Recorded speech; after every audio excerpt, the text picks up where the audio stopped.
Good afternoon again, my ECO 2315 students. As I said, I'm beginning recording a couple of lectures, some chapters, because on Monday next week and Tuesday next week, we're not going to have in-class lectures because I'm going to be in a conference. So I'll come back again on Tuesday night. Then lectures, in-person lectures will resume on Wednesday and Thursday. Of course, Friday next week, you have your final exam. So make sure you start preparing for those. So this is going to be one of the critical chapters that I need to, as I'm emphasizing as much as I can possibly that you need to watch this video just like you normally come to class, and this is also going to be beneficial for some of you who rarely show up in class because now you don't have, since you're not coming to class, make sure you sit down, watch the video, take notes just like you normally do when you come to class. Then go do your assignments because we still have a couple of assignments that I'm going to assign. There are 3 more assignments remaining, which is homework 4, quiz 5, and homework 5. So please do watch this video and take note and like slide by slide so that you understand the material, because this material is going to be critical for your final exam. It's going to be the same way like I normally engage you in class because I always write on the board, but I have my digital pen here and I'm going to be writing on the screen. So make sure you watch the video. I'm emphasizing because these chapters are way too important that you can't just overlook them. So anyway, I finished recording material chapter 11. So this is going to be chapter 13. Let me share my screen. We're not doing 12. 12 is not a very chapter that's not very important for this class anyway. At this stage, you can do that when you reach intermediate macro level. Okay, so this is a chapter on aggregate demand and aggregate supply analysis. Okay, this is going to be one of the key chapters that teaches you what explain economic fluctuations, why economy goes into a recession, goes into an expansion, what causes a recession. We're going to be having all it here. So this is the baseline model that macroeconomists have developed to explain economic fluctuations, why there's always the business cycle is always there, where these up and down swings in the economy. So here's going to be your chapter outline. We are going to develop something called aggregate demand. Okay? So now don't get confused here, because in microeconomic topics, we talked about demand in the very early chapters, chapter 4, because we reviewed some of those microeconomic topics. We talked about demand for Nike shoes, demand for water bottles, remember. Remember, when you talk about demand for a one good, that is microeconomics. Here we're talking about aggregate demand. Look at the word. The word aggregate means total. Okay? Let me write that right away. Total. So that is total demand for all goods and services in a macroeconomy. Not just a demand for one good like gasoline, or demand for shoes, demand for water, demand for food, whatever. This is the total demand, the aggregate demand for all final goods and services in a macroeconomy. So that's why it's a macroeconomic topic. Because anytime you're talking about the whole economy, something that encompasses the whole economy, then it becomes a macroeconomic topic.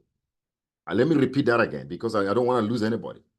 If you're talking about the demand for one good, like the demand for water bottles that we talked about the other day, the demand for cell phones, the demand for, let's say, gasoline, the demand for computers, those are microeconomic topics. But once you now extend that and talk about the total demand, that means the demand for everything in the economy, then that is what we're calling a macroeconomic topic. And then we're also going to be talking about the aggregate supply side of a macroeconomy. So the aggregate supply is also going to be same thing as total what? The word aggregate there means total. It's going to be total supply for goods and services in a macroeconomy. Okay? And then after we understand the aggregate demand, because when you think about a macroeconomy like the US economy has got a demand side.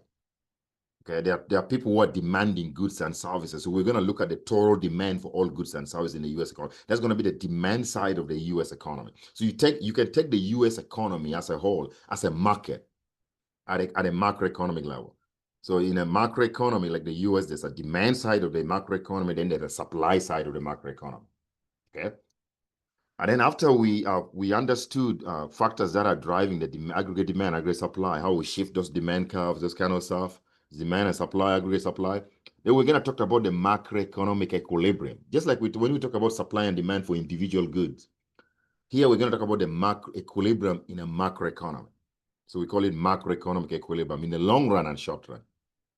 And then we may not waste a lot of time doing the dynamic agri-demand, but I'll show you just a little bit of flavor to that. And then the appendix of this chapter talks about the different philosophical schools of thought that that have evolved in macroeconomics. Because macroeconomists don't come from one school of thought. There are different camps. I call them camps, right? Or different philosophical viewpoints. Okay. So we're going to talk about like Keynesian economic theory, school of thought. We're going to talk about classical theory. We're going to talk about maybe real business cycle theory. We're going to talk about like the Marxist theory, the German philosopher. So we'll talk a lot about that, Marxism. So you get to see the different philosophical views of how we view a macroeconomy. Okay. So let's talk about AMC and Toll Brothers switch places. They switch places. In the U.S. economy, if the U.S. economy was about to enter recession, would you prefer to work for movie chain AMC or home builder Toll Brothers? In normal recession, remember, AMC would win out. However, in COVID-19, recession spending on services declined while home buyers were spurred on by record low interest rates and stimulus checks. So that means a COVID-19 type pandemic that resulted into a recession, people will be more inclined to work for in construction than working for AMC, because first of all, we closed out the theaters, and nobody was watching movies going to the theaters.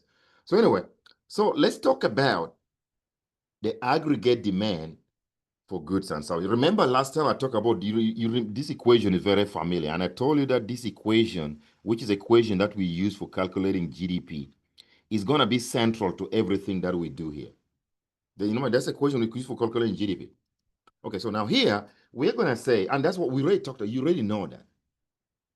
I want to talk about something here very early on so that you don't get confused. So when we write the equation for GDP like we did in chapter 8, okay, let me clear this. Okay, I got better writing.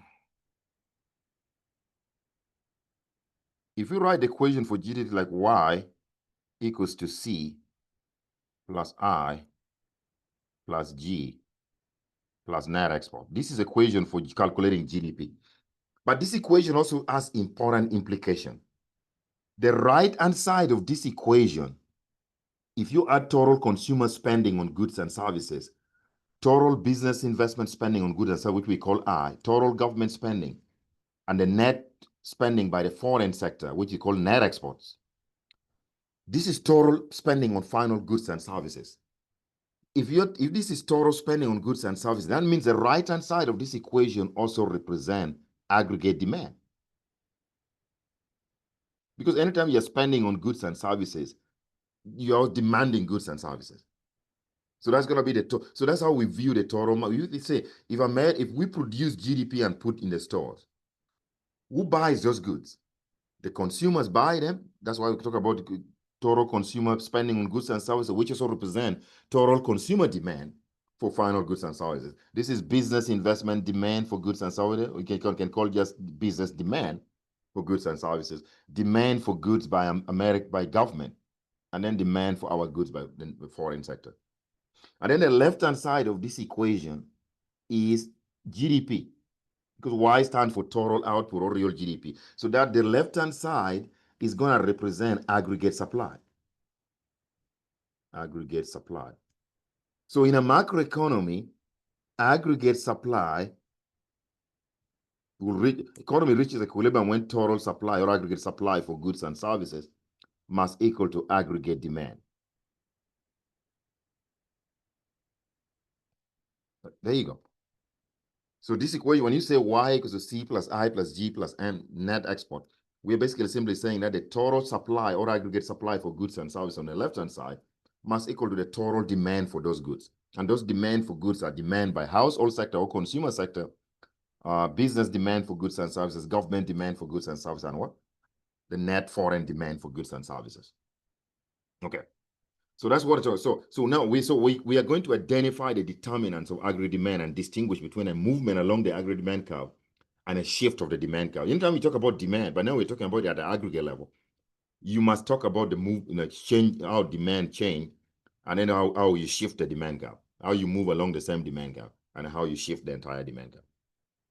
So real GDP has four component parts. We know that already. It has got consumer spending, total consumption. It has got business investment spending, government spending, or government purchasing, and net exports. So government purchases are generally determined by decisions of policymakers and are independent of changes in the price level. So when the government, like the US government, is spending money, think about spending on military, whatever. When we have to go to war, the government is not going to care whether the price is high or low. Those are exogenous decisions by Congress. Let's go do something. But all other components of this spending, like investment, consumer spending, and net export, they're going to be sensitive to price level change. However, consumption, investment, and net exports are affected by changes in price. We will examine each in turn. Okay. So aggregate demand against supply. So we have now modeled long-run economic growth and also know real GDP is determined in the short run. The new goal here is we're going to extend the model of the economy in the short run in order to explain why the following fluctuate, why real GDP fluctuate over time, where employment is fluctuating, and price level fluctuating in the economy. So the new model is going to be what we call a model of aggregate demand and aggregate supply curve model, which is going to be used to explain this short-run variation or fluctuations in GDP. Okay. So the aggregate demand looks like this. Okay. So let me just maximize my see on the when you're talking about demand, it's just we talk about if you're talking about microeconomics demand for, like, say, smartphone, or demand for water bottles that we talked about. Price always goes to on the vertical axis, and then quantity goes on the what? Horizontal axis. But here we just talked about in chapter 9 and part of chapter 8 too. When you talk in a macroeconomy, because we are talking about the total demand for goods and services, there's only one price. And I told you, we talked about that, we pounded on. How do we measure those prices? You either use the GDP deflator. The GDP deflator is a measure of that one single price in a macroeconomy. Or you can use the what? The consumer price index. And you guys already know this. Consumer price index, or the GDP deflator, is a measure of the general price level. So on this vertical axis, because we're going to put the price level, the general price, which can be measured by GDP deflator. Here we're assuming that the base year for calculating that GDP deflator, because GDP deflator is nominal GDP divided by real GDP. Real GDP is going to be calculated based on some base year period, and we're basing this on what? 2012 as a base year. And then on the horizontal axis, we have to gather, because we're talking about the quantity, not of one good, but the quantity of all final goods and services. And the quantity of all final goods and services in a macroeconomy is real GDP. So this is not going to be the quantity of water bottle, because that's microeconomics. Here's the quantity of all goods and services in a macroeconomy, which we call real GDP. It's in trillions of dollars. So the aggregate demand curve slopes downwards. Okay? It slopes downwards, just like any other demand curve. Okay? And then we're also going to talk about, we're going to talk about supply curve. The total supply for goods and services also slope upwards. It slopes upwards, just like you have any supply curve you've seen.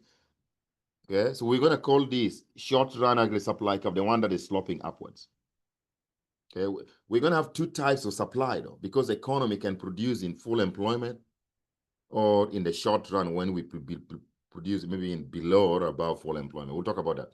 But before we talked about that, I'm going to ask a question here. The question is, we need to first explain why the aggregate demand curve slopes downwards. What do we mean by this?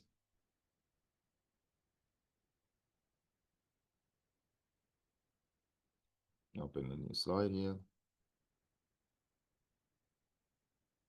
Okay.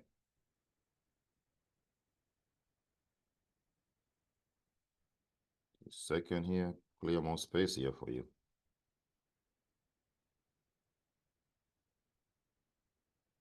Okay. So we are asking a question that why does an aggregate demand curve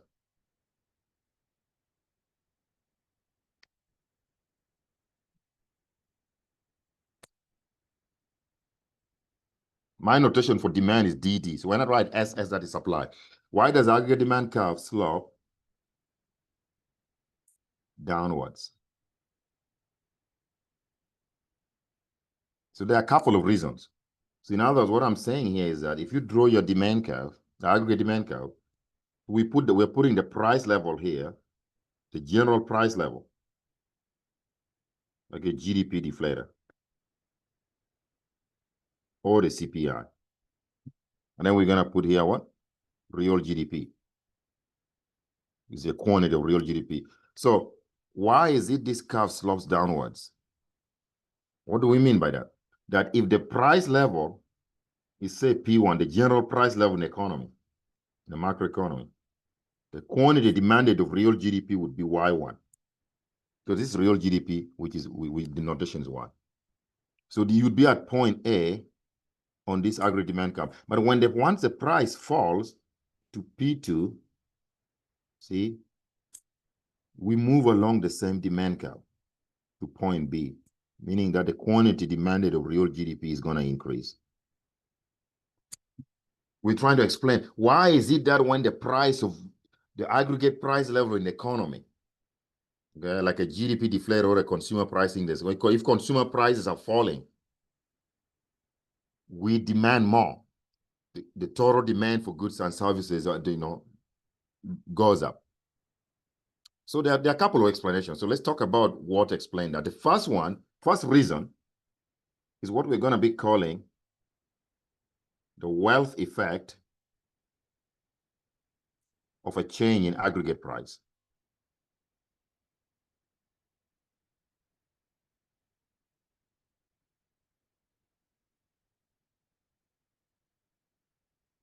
Okay, so what do we mean by that?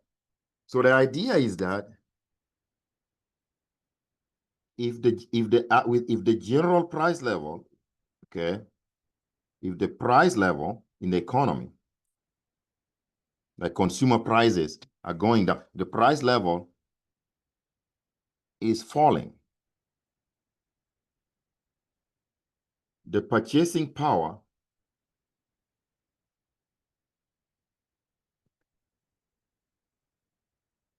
of household wealth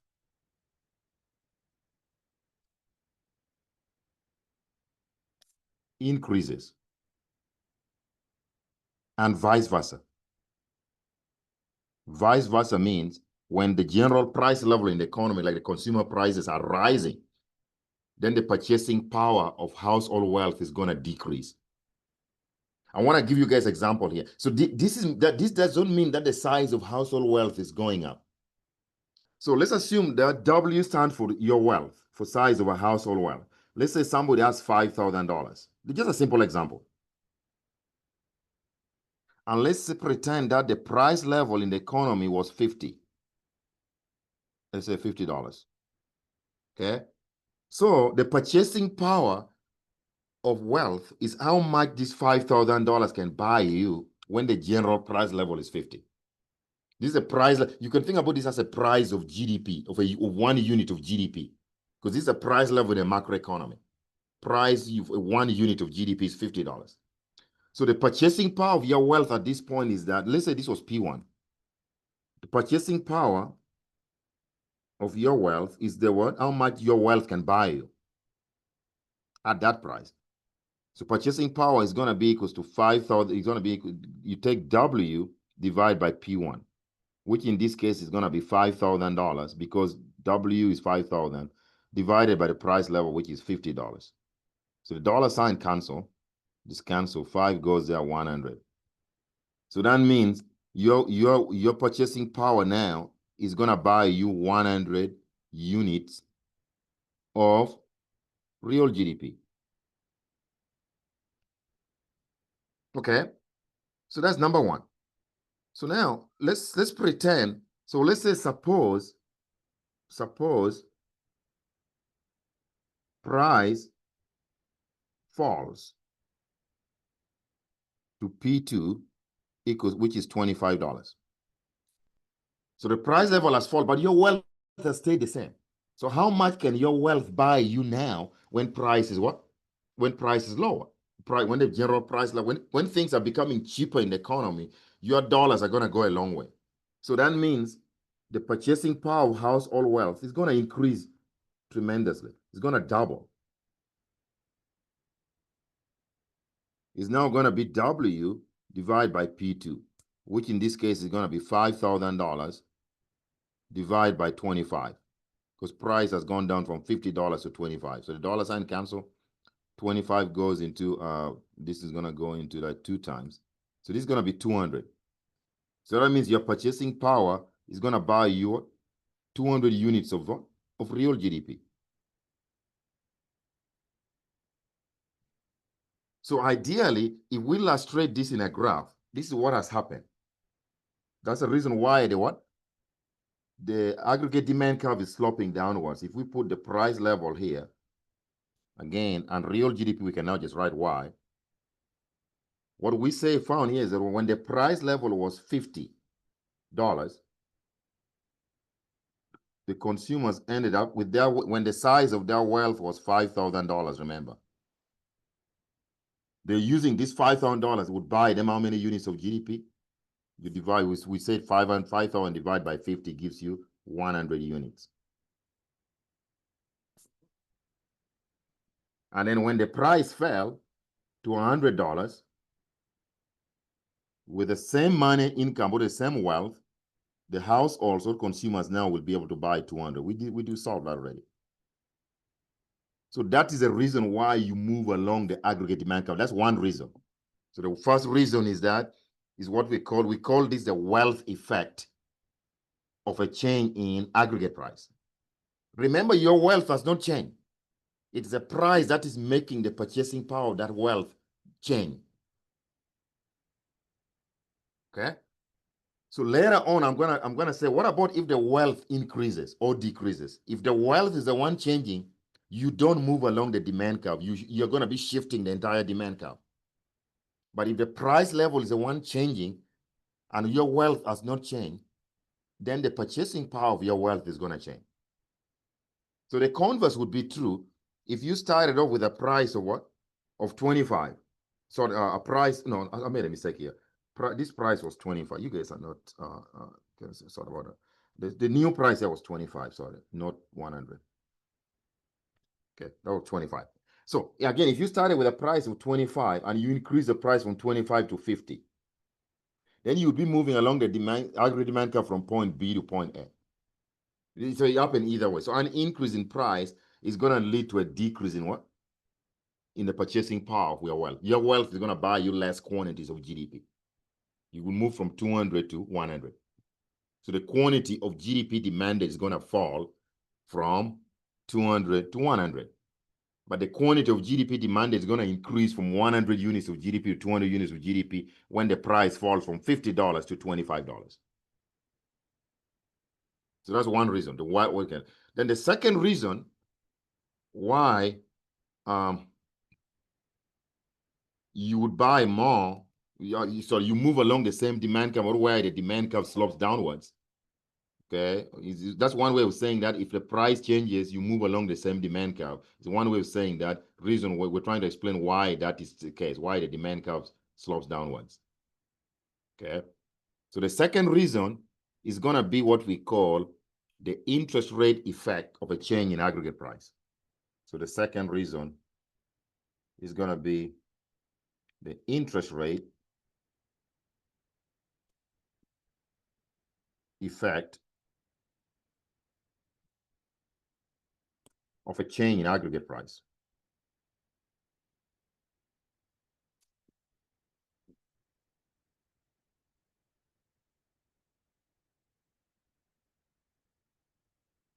So what do we mean by this?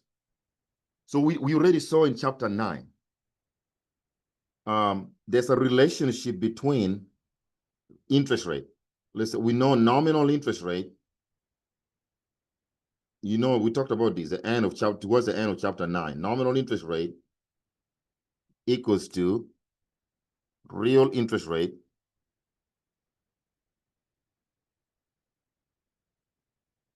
plus inflation.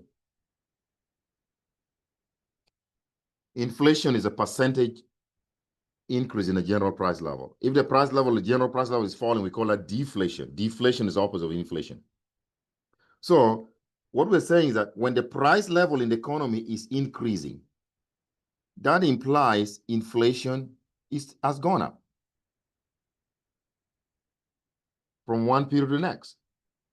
So anytime inflation goes up, think about it. The nominal interest rate, banks are going to raise interest rate. I told you that already. There's a fundamental relation because this guy is determined by something outside of what? Nominal factors. In real interest rate is determined by the intersection of loanable funds and what? And the supply of savings. We saw that yesterday. Okay. So if inflation goes up in the economy, because if prices are rising in the economy, that has got an inflationary effect. What do you think banks are going to do when they give you a loan? If the banks know that tomorrow prices are going to go up, rise, and inflation is going to be much worse, because inflation reduces the purchasing power of the dollars that banks are going to loan to you. Think about it this way. If I loan you $100 today and lunch costs $10, it is as if I've loaned you 10 lunches, because $100 when a price of lunch is $10 buys you 10 lunches. If you pay me back next year, and let's say the price has gone up from 10, price of lunch went up from 10 to 20. That's just an illustration. That means you will be paying me back as a bank $100, which buys now only 5 lunches, because $100 divided by 20 is 5. But I gave you something that could buy 10 lunches. So in other words, you're paying with inflation, the purchasing power of the dollar is going to go down. So to compensate for the loss in the value of the dollar due to inflation, banks always raise interest rate. And the converse is true. If inflation is expected to fall in the near future, banks also adjust downwards the interest rate, the nominal interest rate. But we are saying that the right-hand side, remember we said that Y equals to C plus I plus G plus net exports. We say that the right-hand side of this equation is aggregate demand. Yes. And then the left-hand side is aggregate supply. For short, we can just write AS, aggregate supply equals aggregate demand. So what we're saying now, if this is aggregate demand, so when prices rise in the economy, that means inflation. And if banks start to raise nominal interest rate because of inflation, that is going to affect investment. It's going to affect consumer spending. It could affect net export as well. When interest rates rise, the cost of investment is going to go up. That means businesses cannot borrow money to invest at high interest rate. Consumers find it harder to borrow money when banks start to jack up their interest rate. So we're going to see consumer spending falling and investment spending falling. But consumer spending, investment spending are key component of aggregate demand, meaning that aggregate demand, the quantity of GDP demand, is going to fall. And the converse of what I said is true. The converse is, if prices were to fall instead, that means inflation would what? Would go down. And if inflation goes down, banks would what? Lower interest rate. So if interest rates are low, that means investment would be cheap because businesses would borrow money at a lower interest rate. So a lot of them are going to borrow money when interest rates is low. And consumers may want to borrow more money when interest rates are low. So these consumer spending and business investment spending are all going to rise, and so will net exports. So the aggregate demand curve is going to rise in that case. So we call this the interest rate effect of a change in aggregate price. Okay. So again, if you draw this graph, we're still explaining why aggregate demand curve slope downwards. Remember that.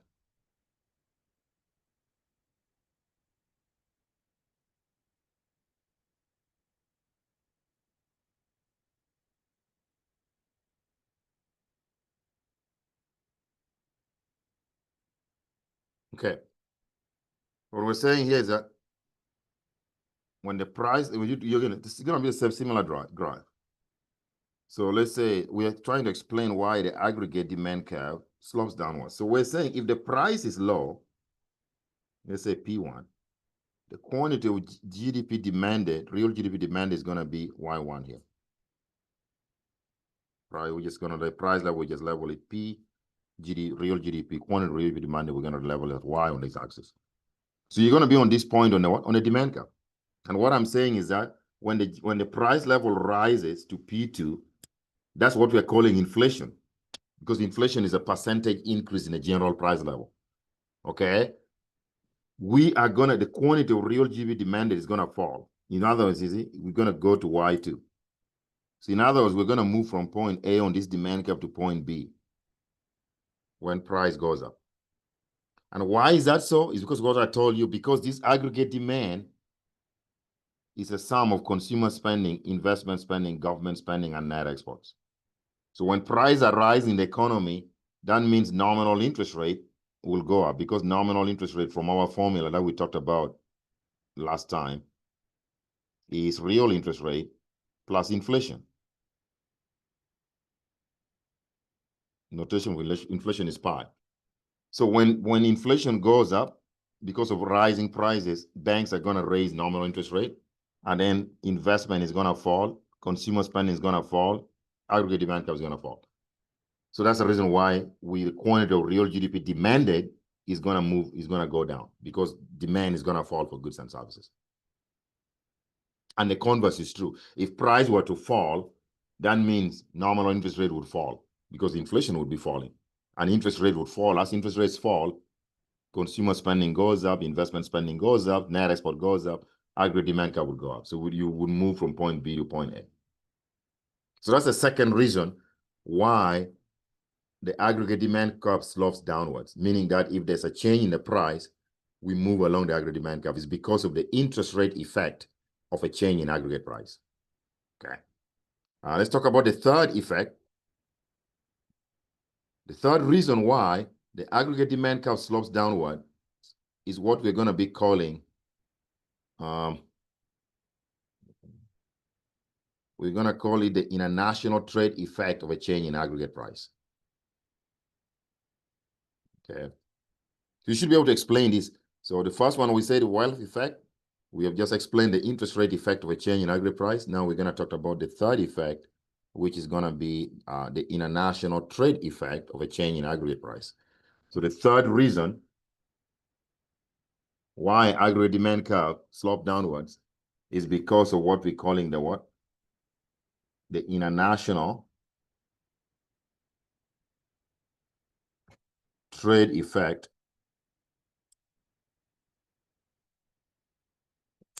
of a change in aggregate price. I'm going to explain what this means. So here's what I want you to understand. So we know that aggregate demand, which is the right-hand side of the equation for GDP, which is C plus I plus G plus net exports. We know that this net export is given as exports minus imports. Exports are foreign spending on domestic goods, or the amount of goods that America sells to the rest of the world. Anytime America sells goods to the rest of the world, we call the value of those goods sold abroad, but produced in America and sold abroad, exports. And imports are goods that are sold to foreigners. Sorry, goods that Americans are buying from foreigners, from foreign countries. Okay, so so now what we're saying is that if price goes up, what am I talking about? Well, I'm talking about price in America, because we're talking about the US.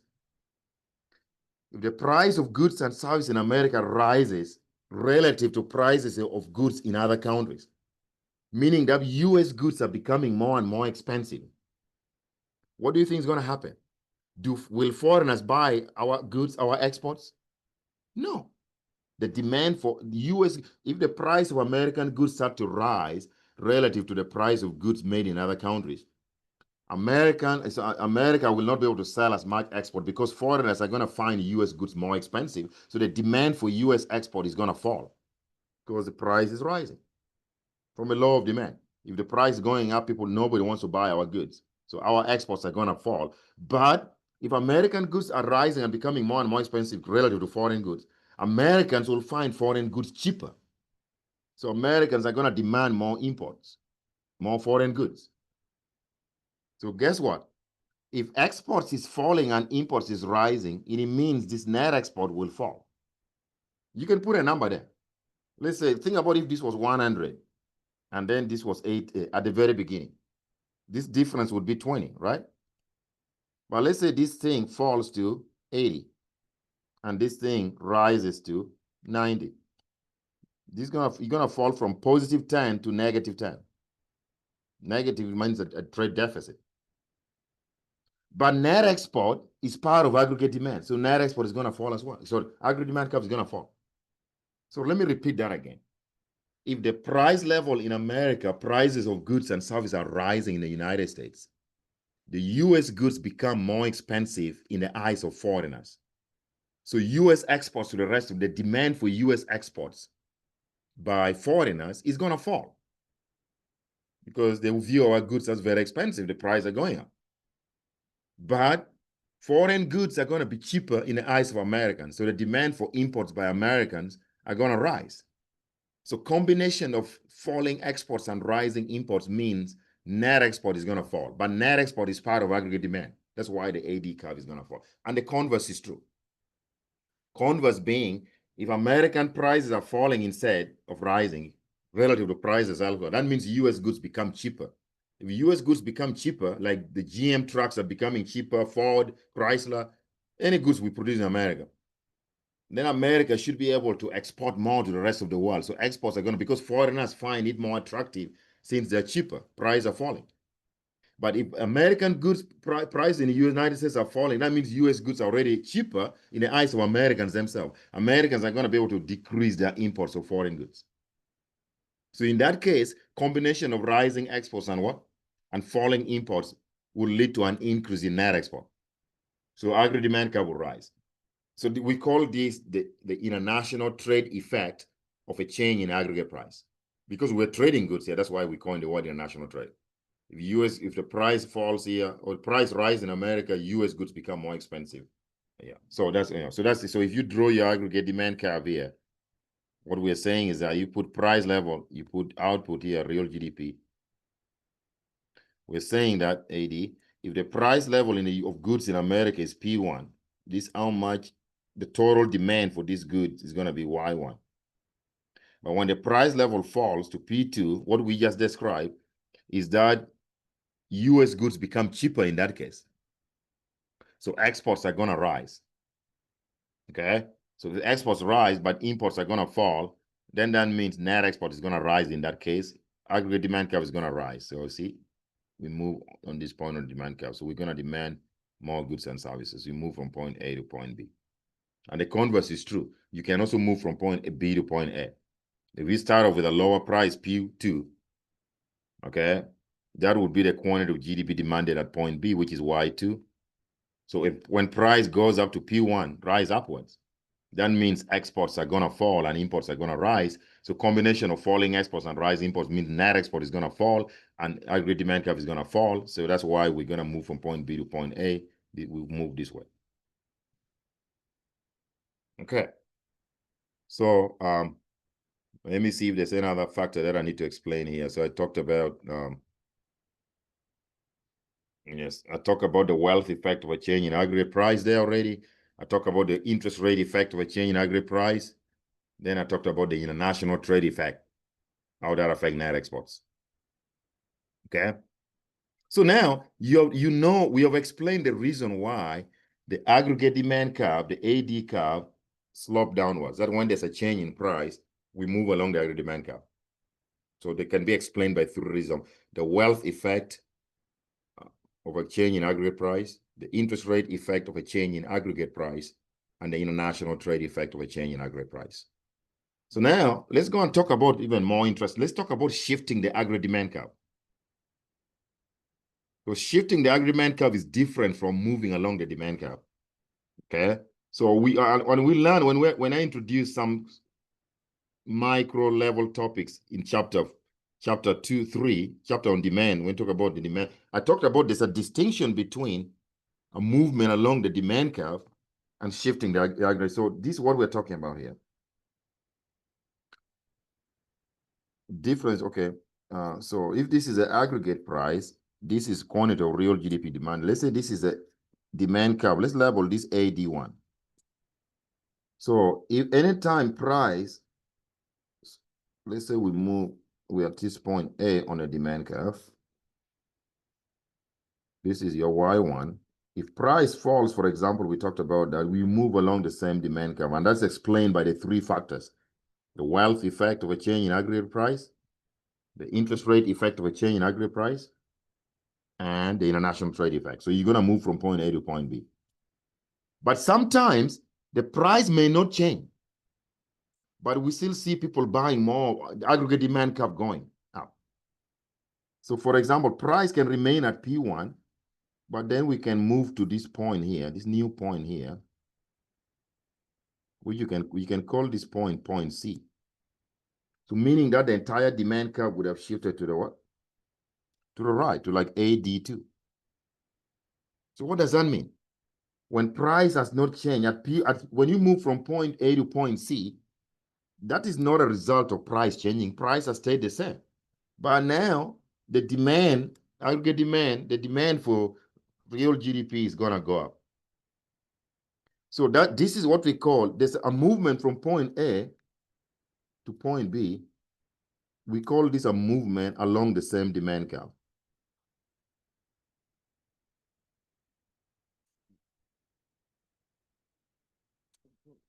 Same aggregate demand curve, resulting in an increase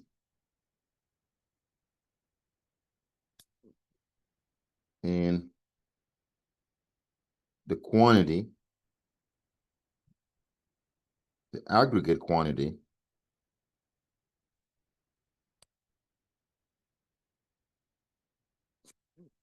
of GDP, real GDP, demanded.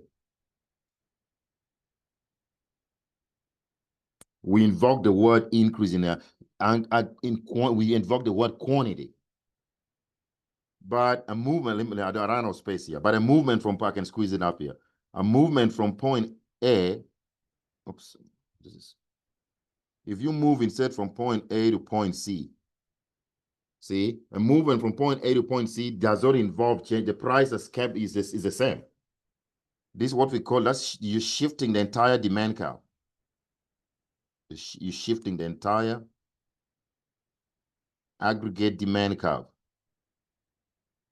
Okay, so we call this is what we call an increase in aggregate demand, an increase in aggregate demand for GDP, real GDP. We don't invoke the word quantity. Here we invoke the word an increase in the what? In the aggregate quantity of real GDP demanded. Here we just say that's an increase in aggregate demand for real GDP. We don't invoke the word quantity.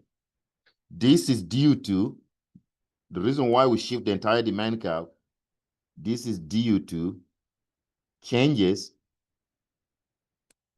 in other factors which affect aggregate demand rather than price. So that means the reason why consumers, businesses, government, or the foreigners are demanding more GDP is because of something else, because the price has been kept the same. So now let's discuss those factors. And by the way, then another way, we can also buy less. The demand curve can also shift to downwards, to like say AD0. If you shift to the left, that's what they call a decrease in what? You could decrease up to here, when we up to Y0. That's a decrease in aggregate demand. Okay, it can shift both ways. When you hold price constant, the demand curve can shift to the right or it can shift to the left. If the aggregate demand curve shifts to the right, that means an increase in aggregate demand. If it shifts to the left, that means a decrease in aggregate demand. If you move along the demand curve, that means there's a price that is, evoking that change, that movement. So that results into an increase in aggregate demand. So we call that an increase in aggregate demand. So now let's discuss those factors. And by the way, then another way, we can also buy less. The demand curve can also shift to downwards, to like say AD0. That's a decrease in aggregate demand. in what? In the quantity, aggregate quantity of real GDP demanded. So let's talk about the factors that will shift the aggregate demand curve left or right. When it shifts to the right means an increase in aggregate demand curve. When it shifts to the left means a decrease in aggregate demand curve. What are those factors responsible for decrease and or increase in aggregate demand curve? I want to talk about them here.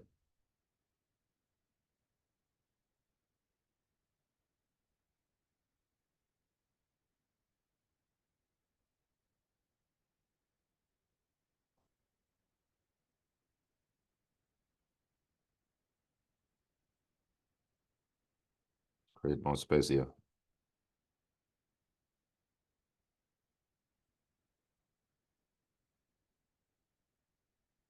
Okay.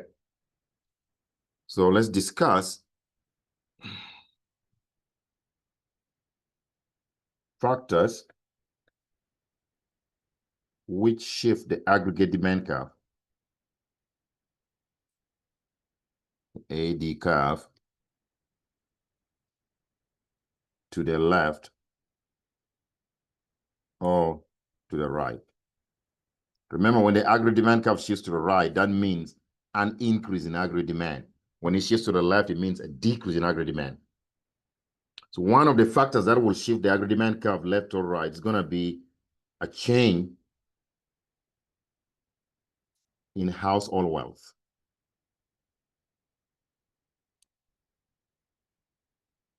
So now this is very, don't confuse the two. Remember, we first discussed the factors that lead to a movement along the same demand curve. We call that the wealth effect of a change in aggregate price. In that case, we held the amount of wealth remained 5,000. Wealth did not change. What was changing the purchasing power of your wealth, making you buy more or less, was because the price had changed. But if your entire wealth, like say household wealth, increases now from what, $5,000 to $8,000, then you're going to shift the entire demand curve to the right. So an increase in household wealth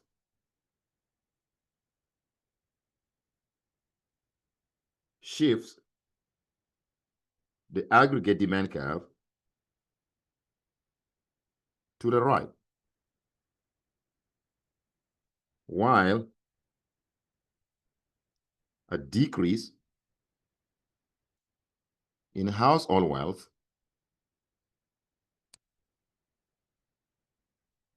will shift the AD curve to the left.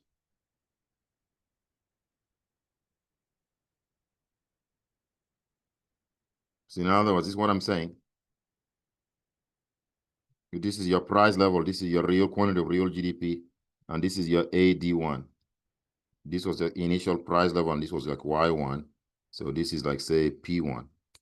So if you're on this, so the demand, aggregate demand curve is going to shift to the right to like, say, AD2.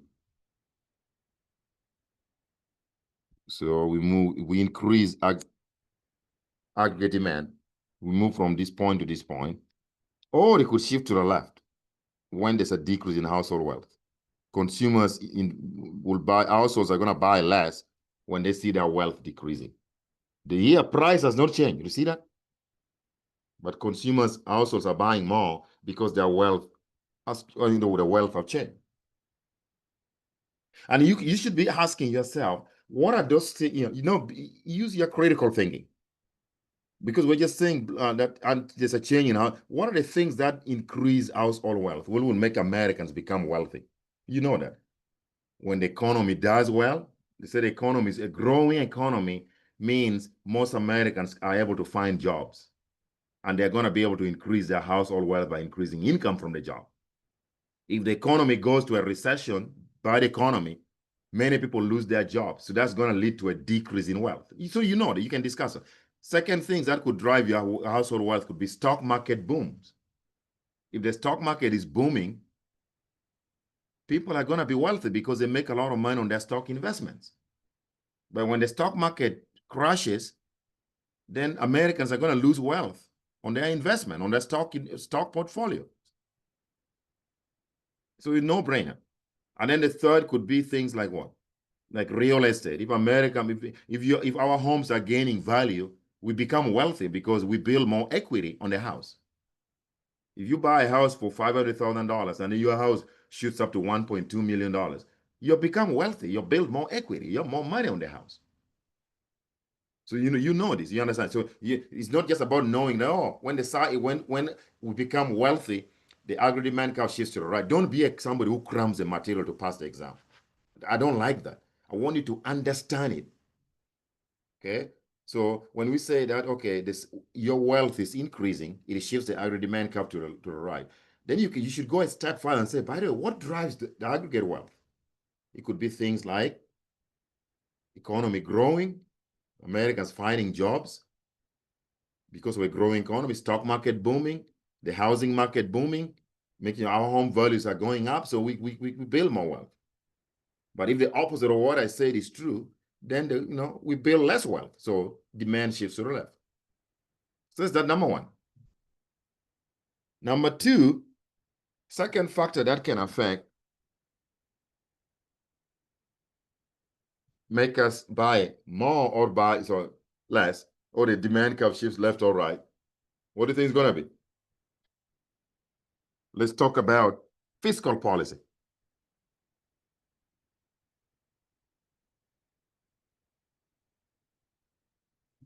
So fiscal policy, these are policies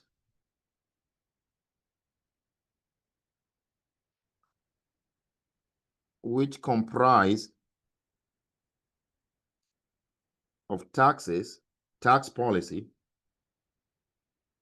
and government spending policy.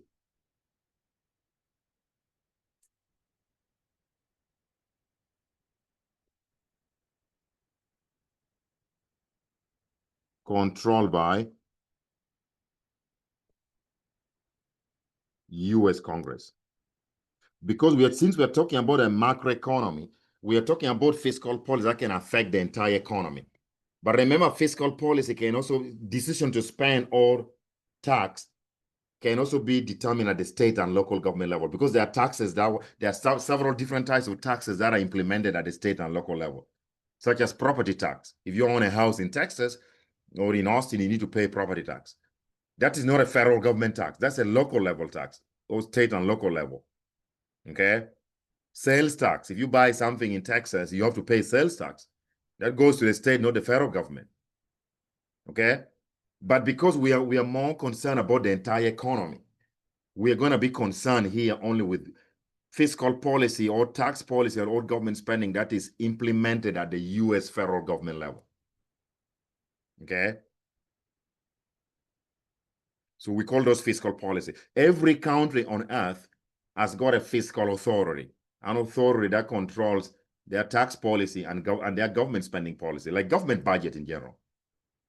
Okay. And every country, so when I say every country has got a fiscal authority, that means every country has got a parliament. Parliament is a general name for our parliament is called Congress. You go to the UK or England, you call it the House of Commons. It's the British Parliament. So they're the ones that determine how much to tax in Great Britain, how much to spend, how much government spends in Great Britain. Okay, so now I want you now to think very critically here. We say that, okay, yeah. Aggregate demand is the right-hand side of the GDP equation. So aggregate demand is C plus I plus G plus net exports. So G stands for government spending or government passages. It shows up there. You don't see it. This is government spending. So this is straightforward. So if government increases spending, because G is part of AD, the aggregate demand curve is going to go up. It's going to shift to the right. So an increase in government spending is going to shift the aggregate demand curve to the right. When the government spends more dollars in the economy, because the government is spending more dollars on goods and services, so the aggregate demand for goods and services is going to go up. But the other policy is tax. If the government, even though you don't see T here in this equation, if the federal government decides to raise your taxes, let's say raise taxes on Americans, If the government raises our taxes, or let's start with decrease. If the government decreases our taxes, ask us not to pay taxes, or give us a tax cut, that means Americans are going to be left with more money in their pockets to spend. So consumer spending is going to increase. When the government tax less, you're left with more disposable income to spend. Even business taxes, if the government lower business taxes, corporate taxes, businesses are left with more money to spend. So investment spending may go up. Okay? So I want you to be very careful. I'm just going to summarize it. So there are two types of fiscal policy. If you cut taxes, federal taxes on Americans, they are going to increase their spending because they have more money to spend. They are not paying more taxes. If you raise government spending, aggregate demand curve goes up as well. So that means, and if you do the opposite, let's say the government decreases spending instead, then aggregate demand curve is going to decrease. If the government taxes more, then the investments are going to fall. People don't have enough money to spend because they're paid a lot of taxes to government. So it's obvious. So that means we need to, I'm going to show you that. So that means there are two, so I'd say that's number two. So I'm going to say 2A. There are two types of fiscal policy. Fiscal policy can be what we call expansionary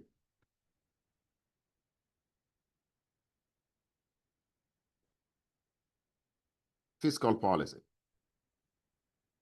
So expansionary fiscal policy involves increasing government spending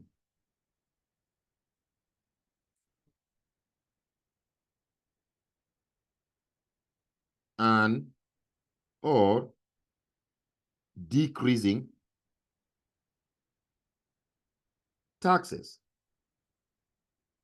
So if the government increases spending and decreases your taxes, or some combination of the two, or one at a time, they can actually, sometimes they may just raise spending and they don't change taxes. Or sometimes they may decrease taxes and don't change government spending. Either way, or if they decide to implement both of them at once, raising spending and decreasing taxes. Either way, this will lead to an increase in aggregate demand.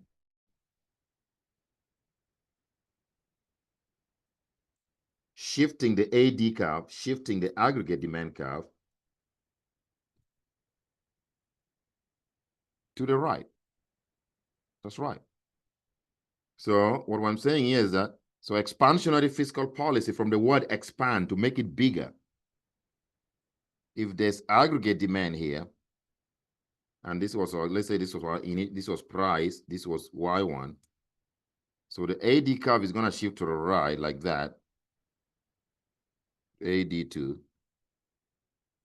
because of what? Expansion. This is gonna lead to an increase in aggregate demand from Y1 to Y2. That's number one. The number 2A, 2B, if the government can implement the opposite. So the opposite of expansionary fiscal policy is contractionary, to contract, to make it smaller. Contractionary fiscal policy.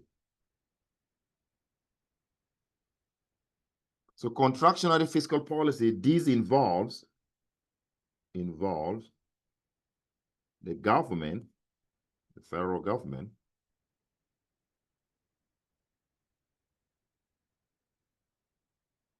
decreasing government spending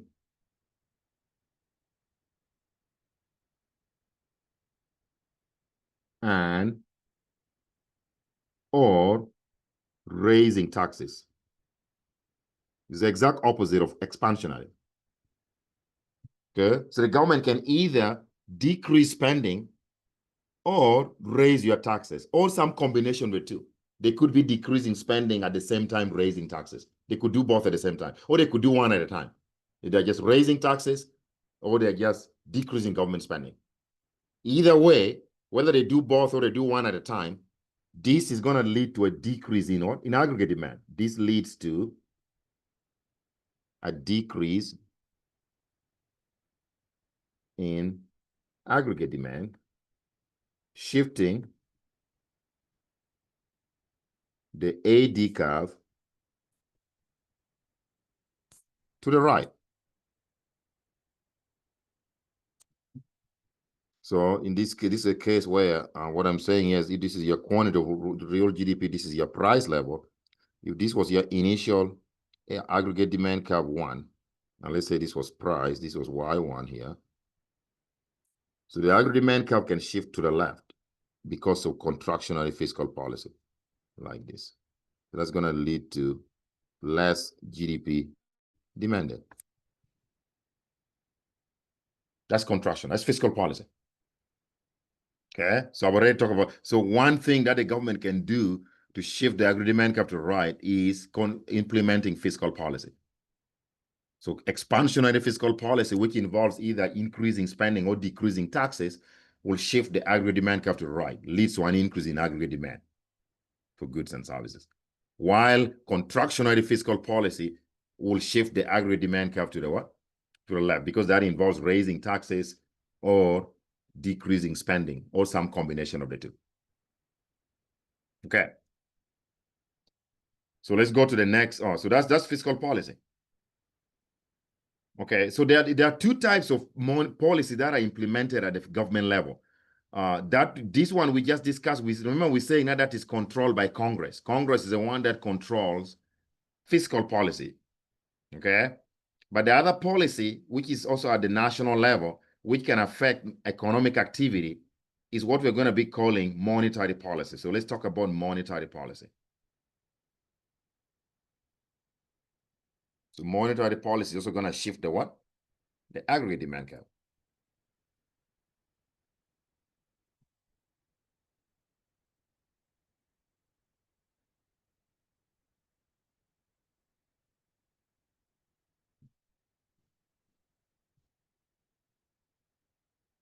So monetary policy, so number 3,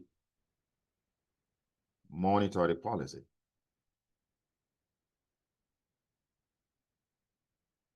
So monetary policy is the control of the supply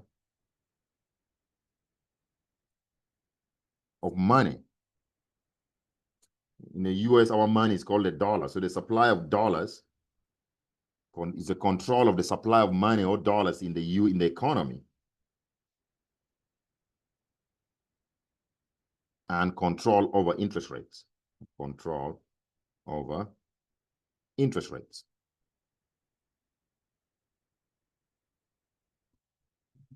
So the federal agency which is in charge controlling the supply of dollars in the US economy is the central bank.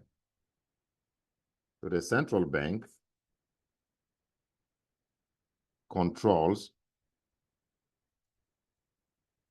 the supply of money and interest rates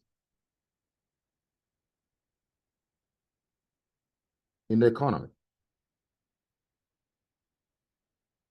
Okay? So in the United States, in the USA, our central bank is called the Federal Reserve System. It's called the Federal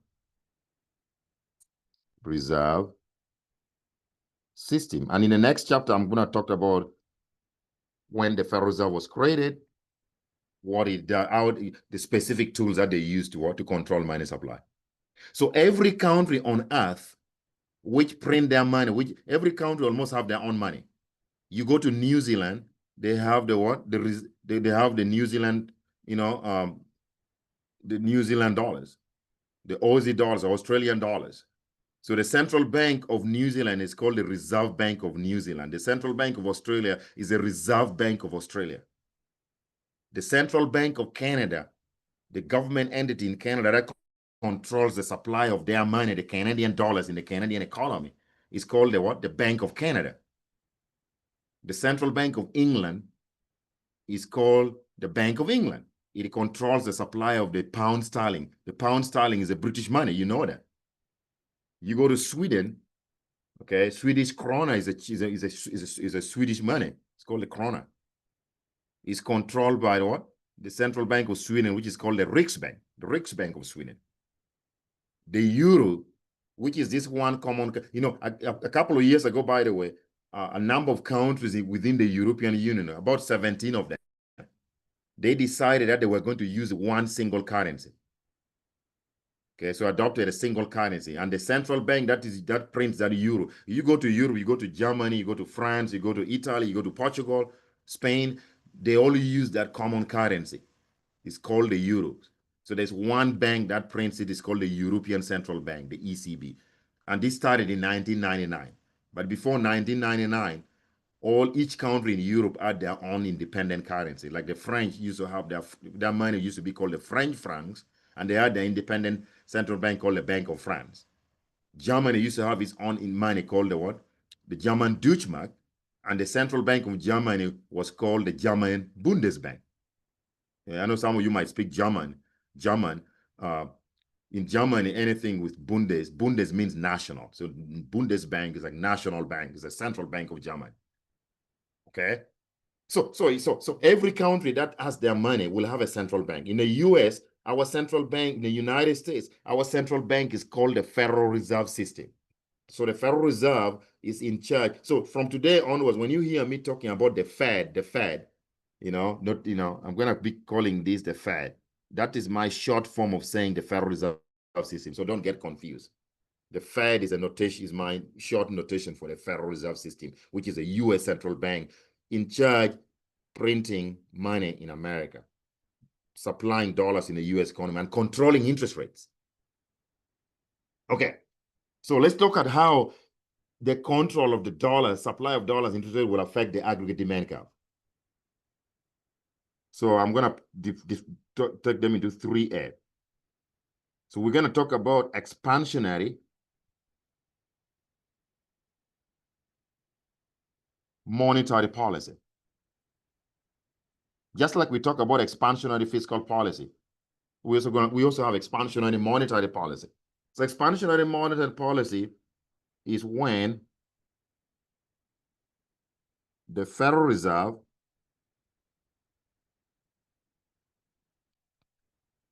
increases the supply of dollars, the supply of money, in bracket dollars, in the economy, and this leads to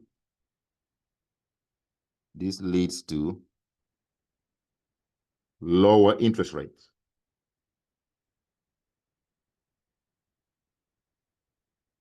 Okay, so remember, since aggregate demand curve is a sum of consumer spending, investment spending, government spending, net export. If the Federal Reserve increases money supply, leading to lower interest rate, what do you think is going to happen to business investment spending in America? When interest rates are low, businesses find it attractive to borrow more money to invest because it's cheaper to pay back. The cost of capital goes down when interest rates are low. Interest rates are the cost of capital. So when the Fed lowers interest rate, when they increase the money supply, that's going to trigger an increase in investment spending. So I is going to go up.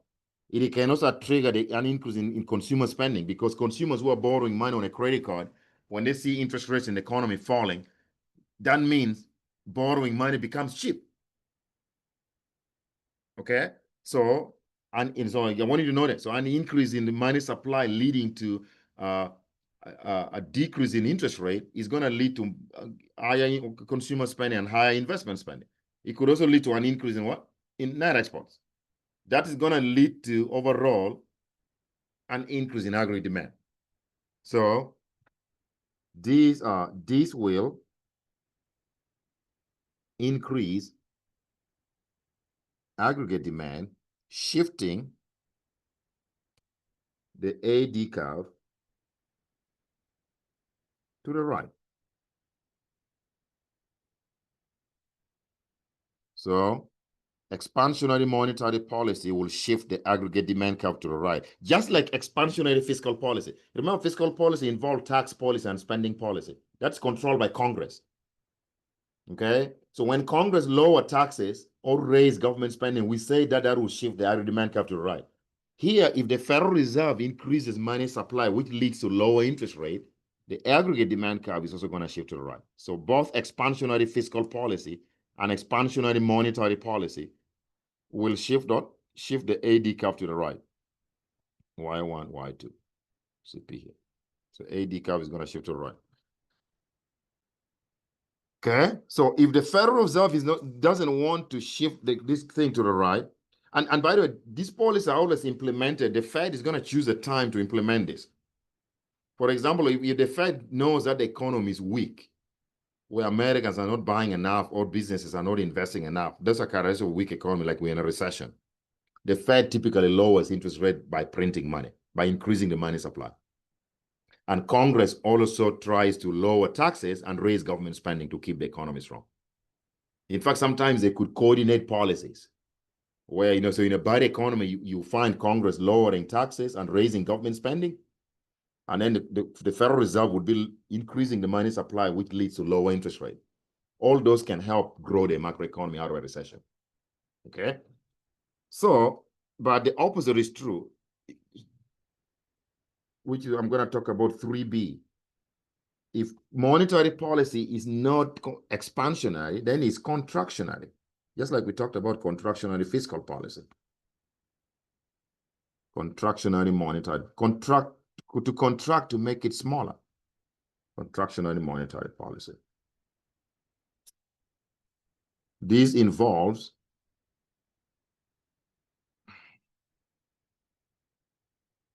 decreasing the money supply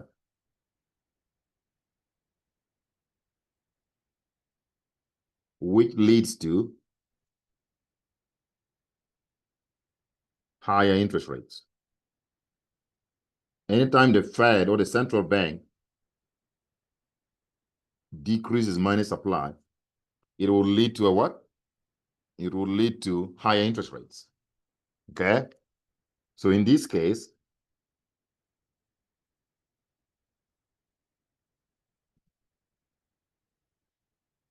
there's going to be an increase, in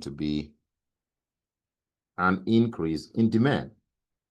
Sorry, going to be a decrease in demand. It's the opposite. Decrease in aggregate demand.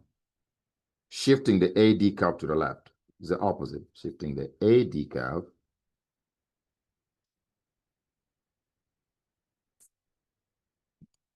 to the left. Because we say it again, your aggregate demand is a sum of consumer spending, investment spending, government spending, and net exports. So what we're saying is that if the Federal Reserve decreases money supply, that is going to lead to what? Higher interest rate. When interest rates go up, consumer spending is going to fall, investment spending is going to fall, some net export is going to fall. So aggregate demand curve is going to fall, meaning that it shifts to the what? To the left.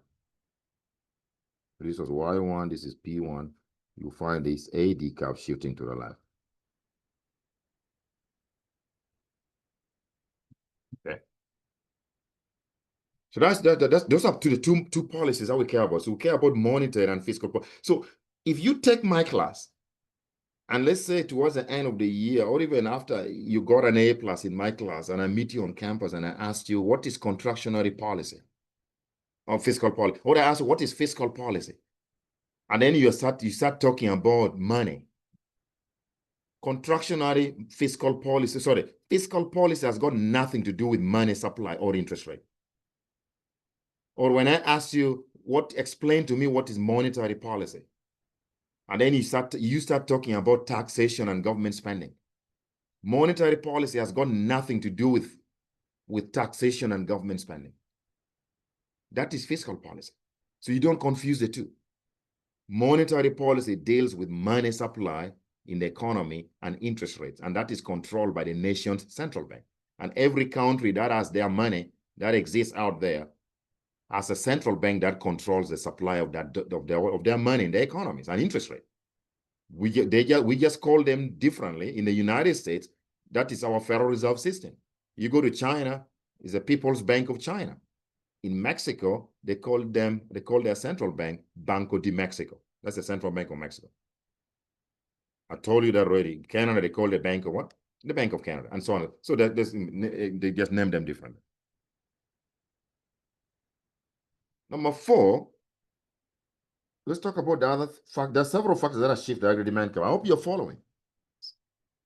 So the 4th factor that can shift the agri-demand curve to the left or to the right is going to be changes in expectations.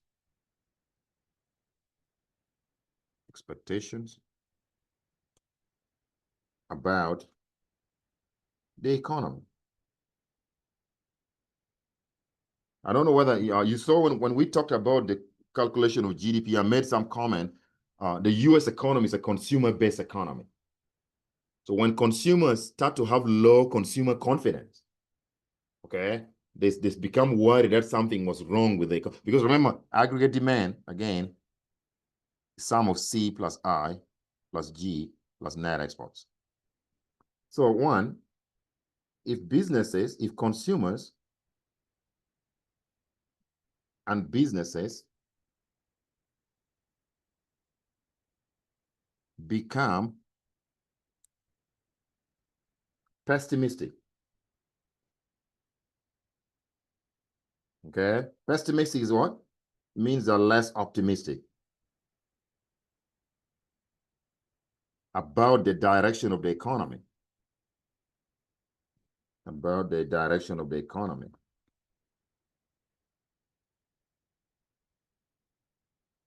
They will cut spending. They will cut spending, and aggregate demand will fall, shifting the AD curve to the left. This happens all the time. If American consumers start to become nervous, everybody's going to say, oh man, for example, why would the consumers be nervous? You just know that a war just broke out between Israel and Iran, okay? It has lasted now for a week. You guys are watching the news. And there's people are saying that our President Trump is weighing in whether the United States should be involved in that war.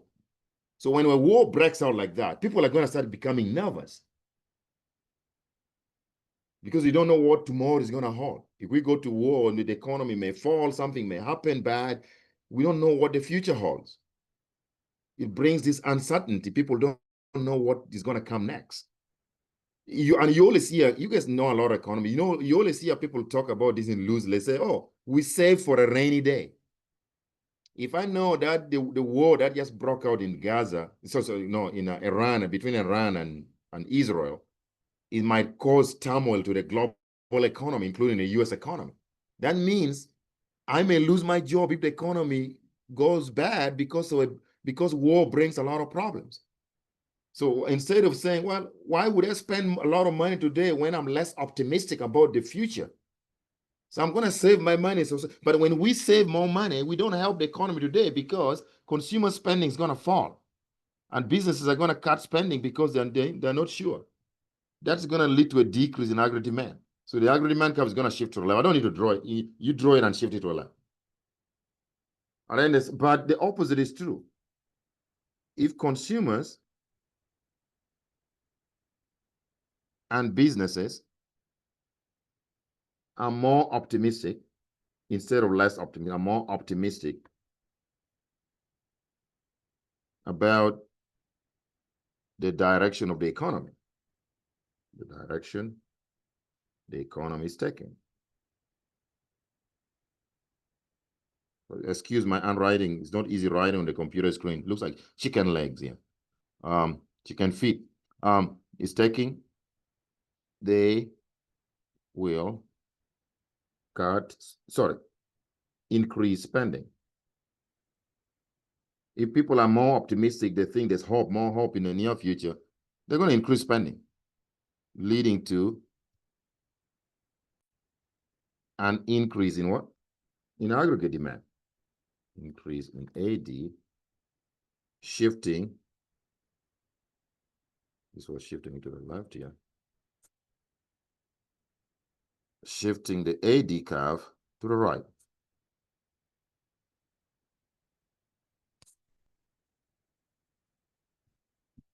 Okay, so that's expectation. Okay, talk about more factors that drive the demand for goods and services. Aggregate demand. We might talk about the last one.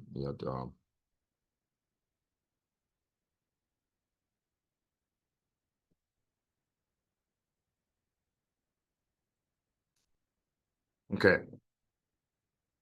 So the other one is going to be number 5. Remember, we're discussing factors that shift the what? Factors that shift the aggregate demand curve left or right. So 5, changes in expected inflation. Or you can just say expected price movement.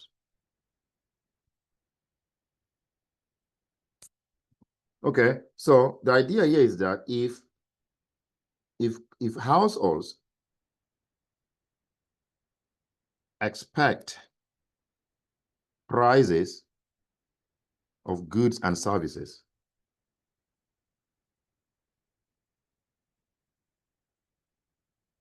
to be rising in the near future,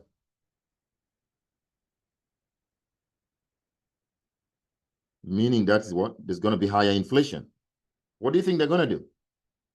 What will your family do when let's say your family was planning to buy a car, but then somebody tells your family that, oh, next year the cars are going to be 30% more expensive.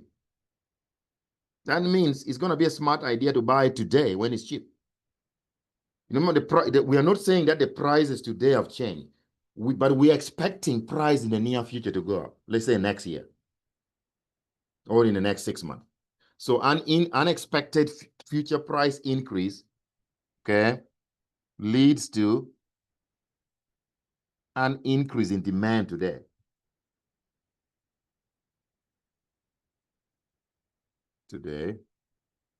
Shifting the aggregate demand curve to the right, the AD curve to the right. That is always true. But if I put things in I start talking about equilibrium and put supply together and demand, this actually is going to lead to what we call a self-fulfilling prophecy. A self-fulfilling prophecy is the idea that an expected future increase in the price level is going to lead to an actual price increase today anyway. Why do I say so?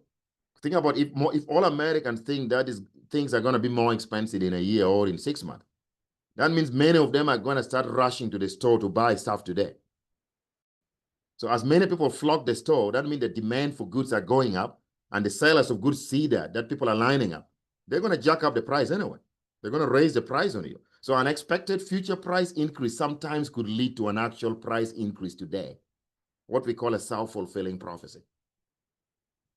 Okay, so be careful what you wish for. We'll talk about that if we put things in equilibrium. And then the converse here is going to be true. So if households or American families expect prices to fall, sorry, no, price, yes, price of goods to fall, yeah, fall or rise in the near future.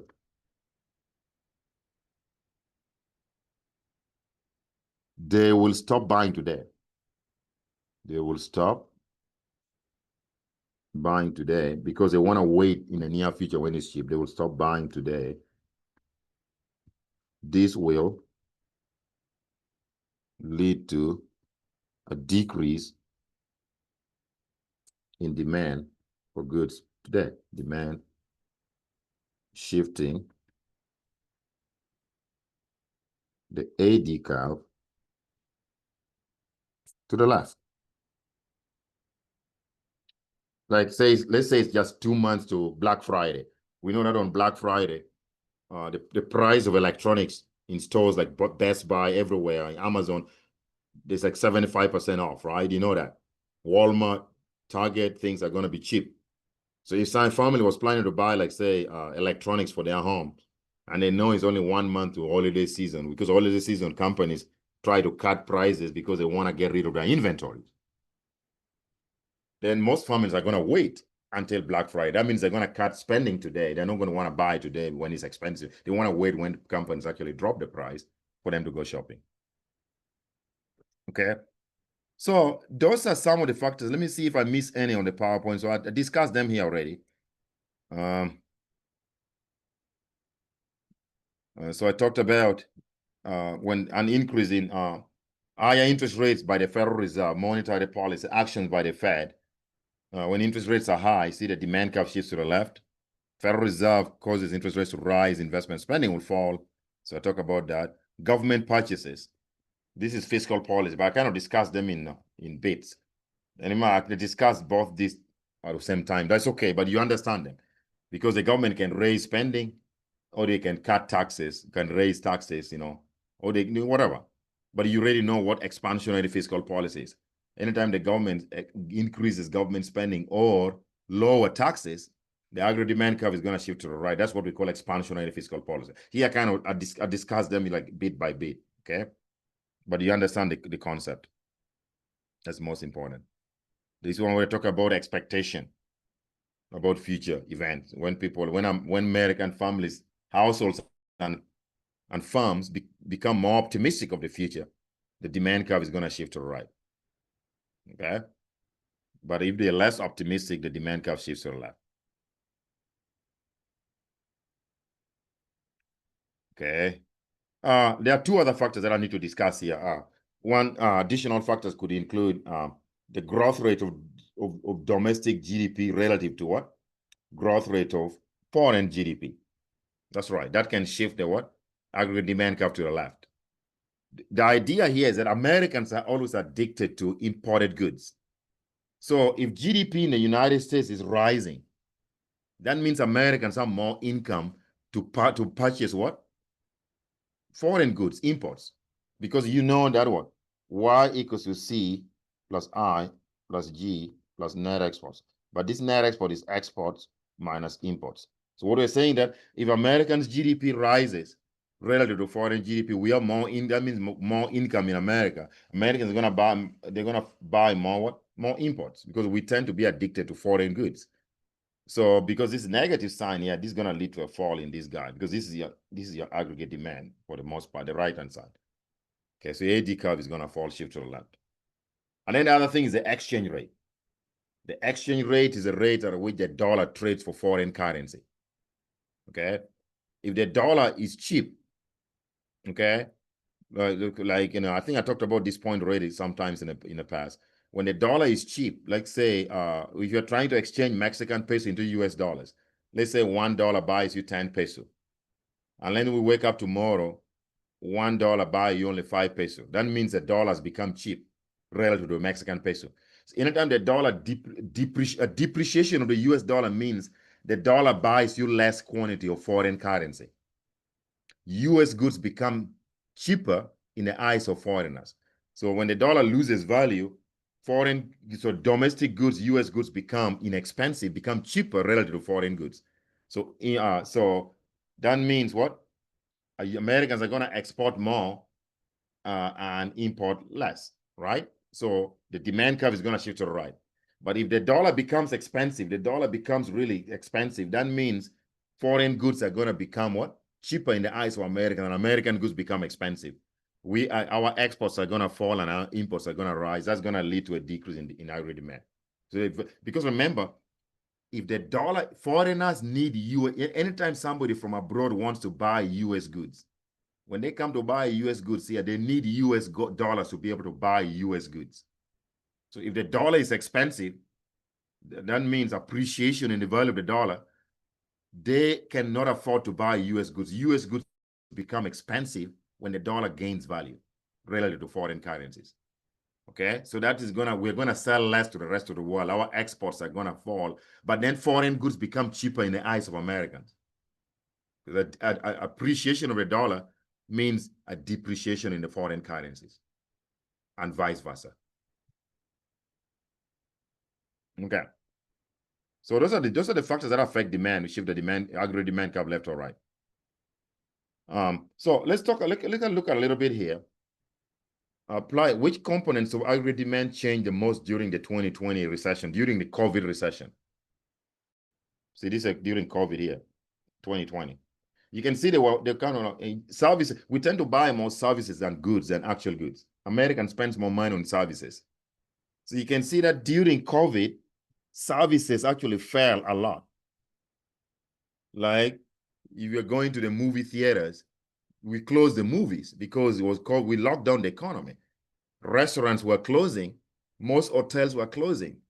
So services like that, you know, we're not getting those enough services. So services fell a lot during service, fell a lot. The demand for services fell a lot. But the demand for goods actually rose during a little bit during COVID.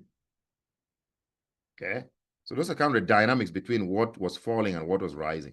What about which components aggregate demand curve changed during what? I said, look, residential investment spending fell a little bit, but when Americans received COVID bailout and interest rates were low, they started buying homes. So the residential investment spending went up during COVID because of the stimulus. And then here, net export actually fell because since we shut down most of the economy, we're not exporting anything. But Americans, we know, since we're addicted to foreign goods, we're importing a lot of goods. Like the imports of tequila went up.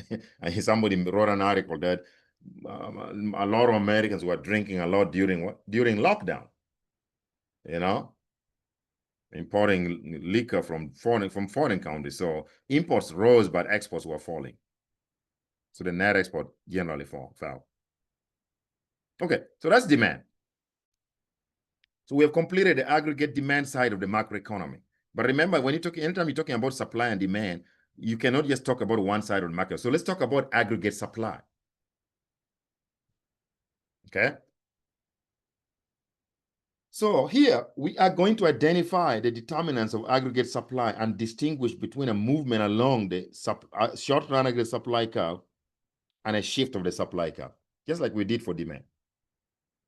So it turns out that there are two types of supply when it comes to a macroeconomy. I want to, and you understand this very well. Okay. So remember, let me open the slide because this gets confusing though. I want you to stay awake here as you watch this video because I don't want you to get confused.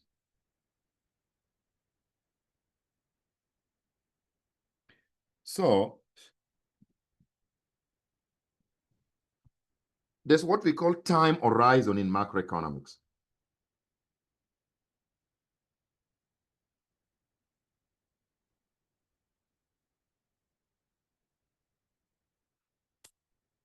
So time horizon in macroeconomics is the idea that the economy can be producing what we call what? Long run.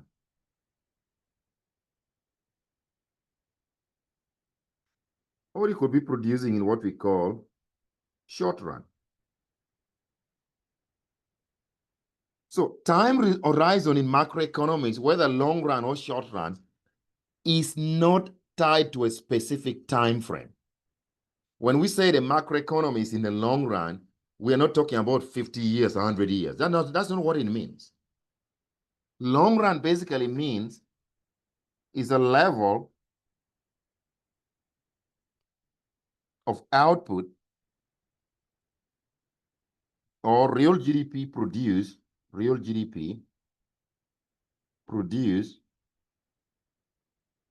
when the economy is operating at its full potential or capacity. So economists come up with these numbers. We're going to say, well, if all our productive resources, including maybe probably labor, capital, natural resources, technology, are fully maximized There are no slacks in capacity utilization, that our production plants are operating at full capacity. Then the level of GDP that the economy ends up producing when almost all your resources are fully engaged is what we call long-run output. So remember, I've not said any time frame. So long run basically means that the economy is producing at its full potential. So the level of output that we produce here, when you're at full potential, you can call that output. There are four different ways of calling it, but you can use those four terms interchangeably to mean the same thing. They're analogous. So you can call the level of GDP that we end up producing when we're at full employment, you can call it what? Long-run output or long-run real GDP. You can also call it full potential output, full potential output. You can still use output or GDP. Let's just say output here, or real GDP. Or you can also call it full employment output. Another name for it, which is the last one, is natural rate output.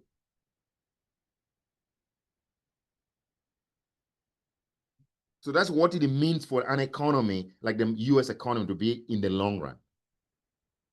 Long run, let me repeat that again. Long run, the time horizon in macroeconomics, whether you're in the short run or in the long run, is not attached to a specific time frame.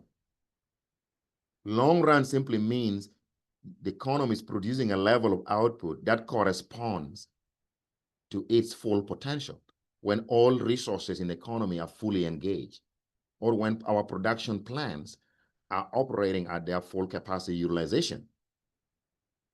Okay, that's what it means. Then the level of output that produced corresponds. Technology has been maxed out, everything has been maxed out.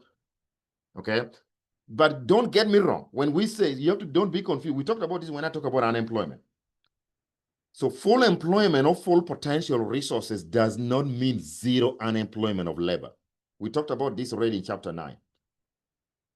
Even if the economy was supposed to be producing at its full potential, where we believe that our resources are fully engaged at technology, unemployment in the economy will never be zero. Okay?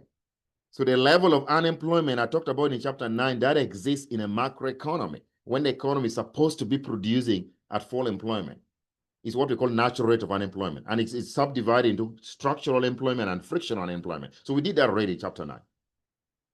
It's like going back to the Clinton good days, Bill Clinton good days of the late 90s, where the economy was booming in the United States. You could lose a job at 8 in the morning and find one at noon. That was a Clinton good economist of the 90s. So even if it is that easy to find a job where everything is operating at almost full capacity level, still there's going to be some Americans without a job. And we talked about that. So I don't want to confuse the two. This just basically it means the long run. It means that all the resources in the economy, technology, natural resources and tech, we're using them at their full potential. But that doesn't mean zero unemployment of labor. There's no such a thing as zero unemployment of labor. Okay. What about short run? So short run is the opposite of long. Short run is when the economy is not producing at its full potential. Producing at its full potential. Let me see what notation I'm going to be using here. Would I use YP? Hold on a second. Okay, it's not in user. Okay, so in that case, I want you to understand something here. So that means so when you say when the economy is not producing at its full potential, it means production can either fall below your full potential or it could rise above it.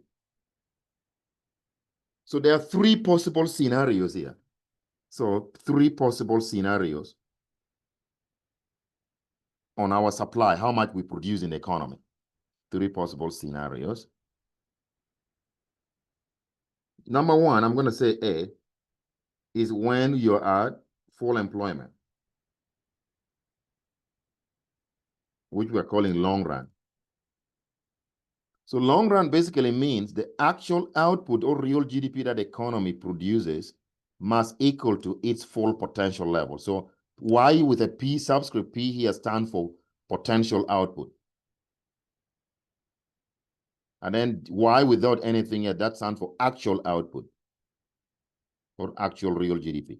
So when your actual output equals to its potential value, we say that the economy is at full employment or the economy is producing at its long run equilibrium. And then B and C are going to be conditions that govern the short run.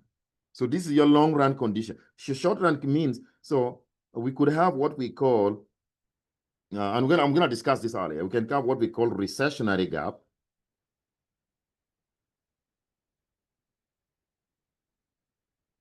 With a recessionary gap, it means the actual output that the economy is producing falls below its full potential. Anytime the economy produces below its full potential level for at least 2 consecutive quarters of a year, that's 6 months straight, GDP decline below its full potential value, we say there's a recession, there's a recessionary gap. For example, if you put a number, if this YP was $20 trillion, that's a level of output that we should be producing when we're at full employment. Let's say it's $20 trillion, and the economy only produces goods worth $18 trillion. That means there's a recessionary gap of $2 trillion. There's a gap between how much we should be producing and what we actually produce. And then the last one, which is still, so B and C are all conditioned for the short run, is what we call inflationary gap. Sometimes the economy can be overheated, where we are actually overutilizing our resources. We are, working overtime, like those kind of stuff. If we overexploit our resources again, we could produce beyond full employment. So a situation whereby your actual output exceed your potential output level is what we're going to be calling the inflationary gap. If the economy is overheated, where production is that high, it tends to bring inflation. That's why we call it inflationary gap. But inflationary gap basically means that's the economy which is in the short run that is producing an output level which is beyond its full potential value. So recessionary gap means that is being in the short run when you're producing output below your full potential output. So I'm going to draw so because economy can be in the long run or in the short run, there are 2 types of supply curve, aggregate supply curve. We're going to have what we call the short run aggregate supply curve and the long run aggregate supply curve. So bear with me here. Let's get it done.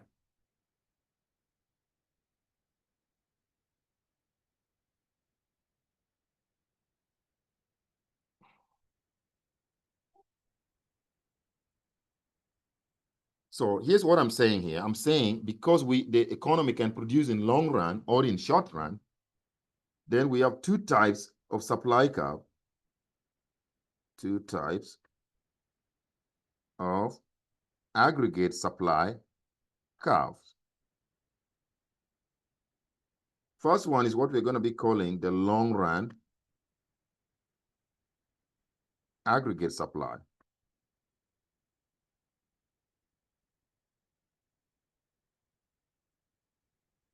Which we got, so for short, we're just going to call it LRAS, the long run aggregate supply curve.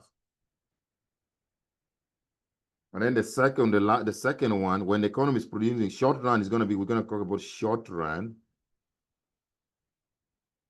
aggregate supply curve, which you can write as SRAS, then curve. So I'm going to draw them here. They look like this. So this is what this vertical line, because remember we put price level on this axis, price level, and this is quantity of real GDPY. So this is going to be what we're calling YP. This curve here, we're going to label it long run aggregate supply curve. Our long run supply curve is vertical. And then we're going to draw the short run aggregate supply curve, which is upward sloping.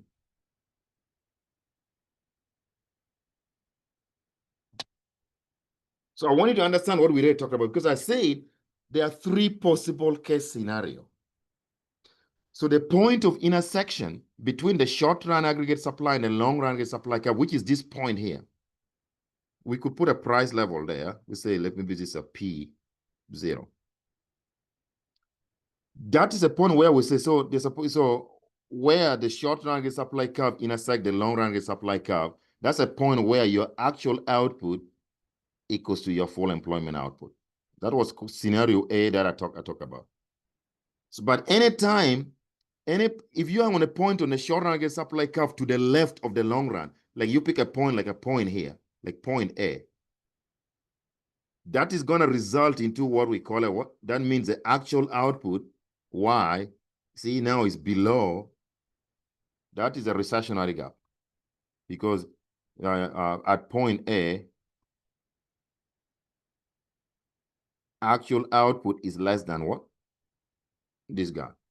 So we call that a recessionary gap. Then the last one, anytime the short run, any point on the short run aggregate supply curve, which is to the right of the long run, pick any point to the right of the long run supply, such as this point. You can call that point B. That means actual output now exceed what? Full employment. So your actual output is greater than what? Full employment. That is a definition of inflationary gap. This guy here is recession gap. But when the two curves intersect, that means you're at full employment.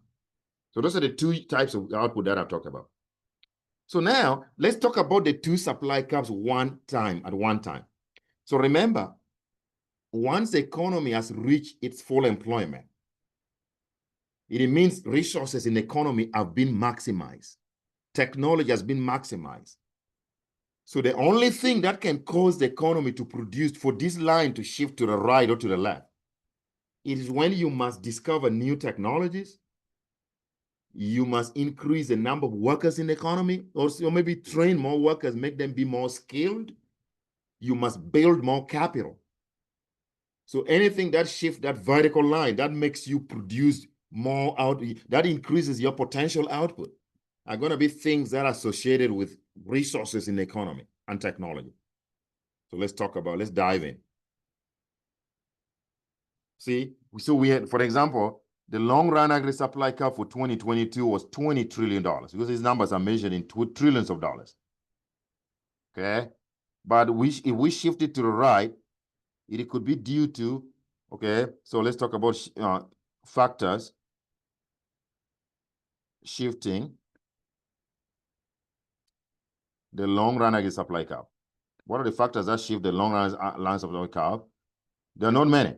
One of them is going to be technology.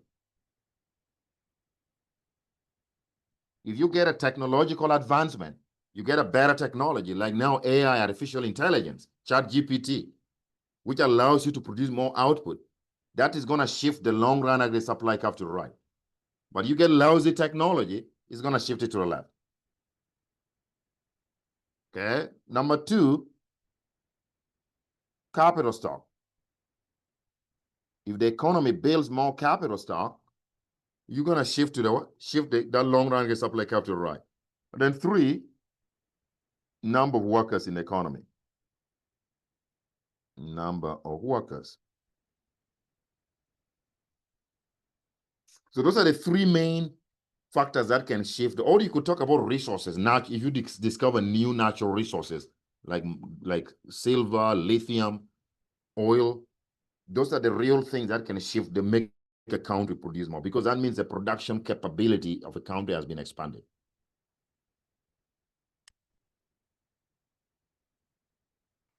That's about the short run.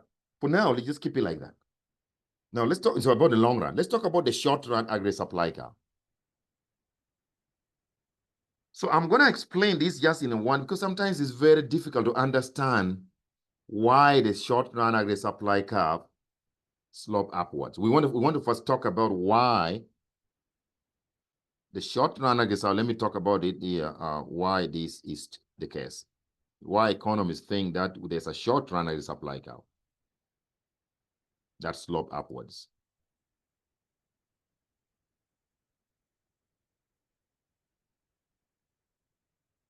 So we're saying that the short run agri supply curve,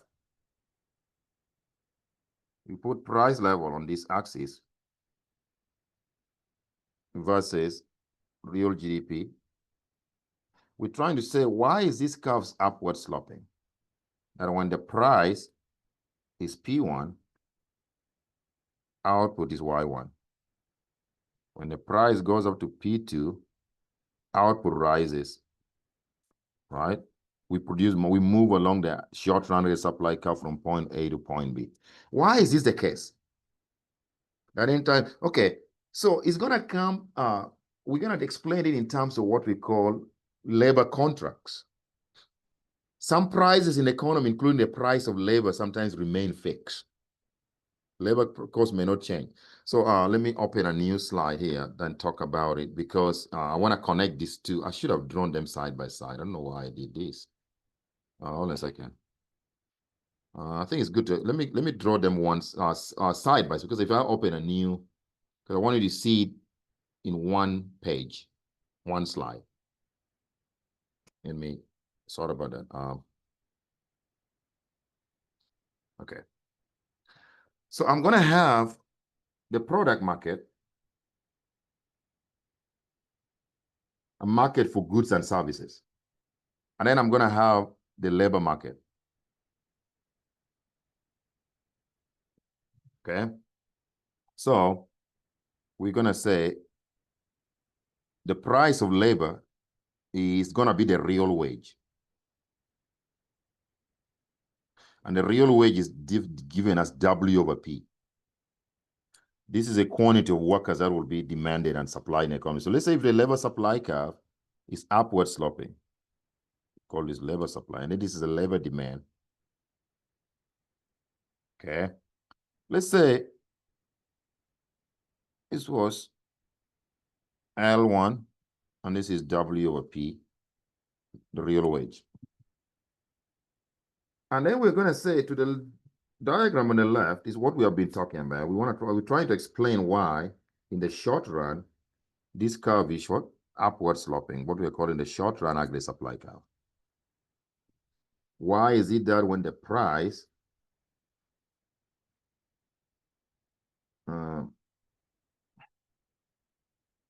increases to say P2,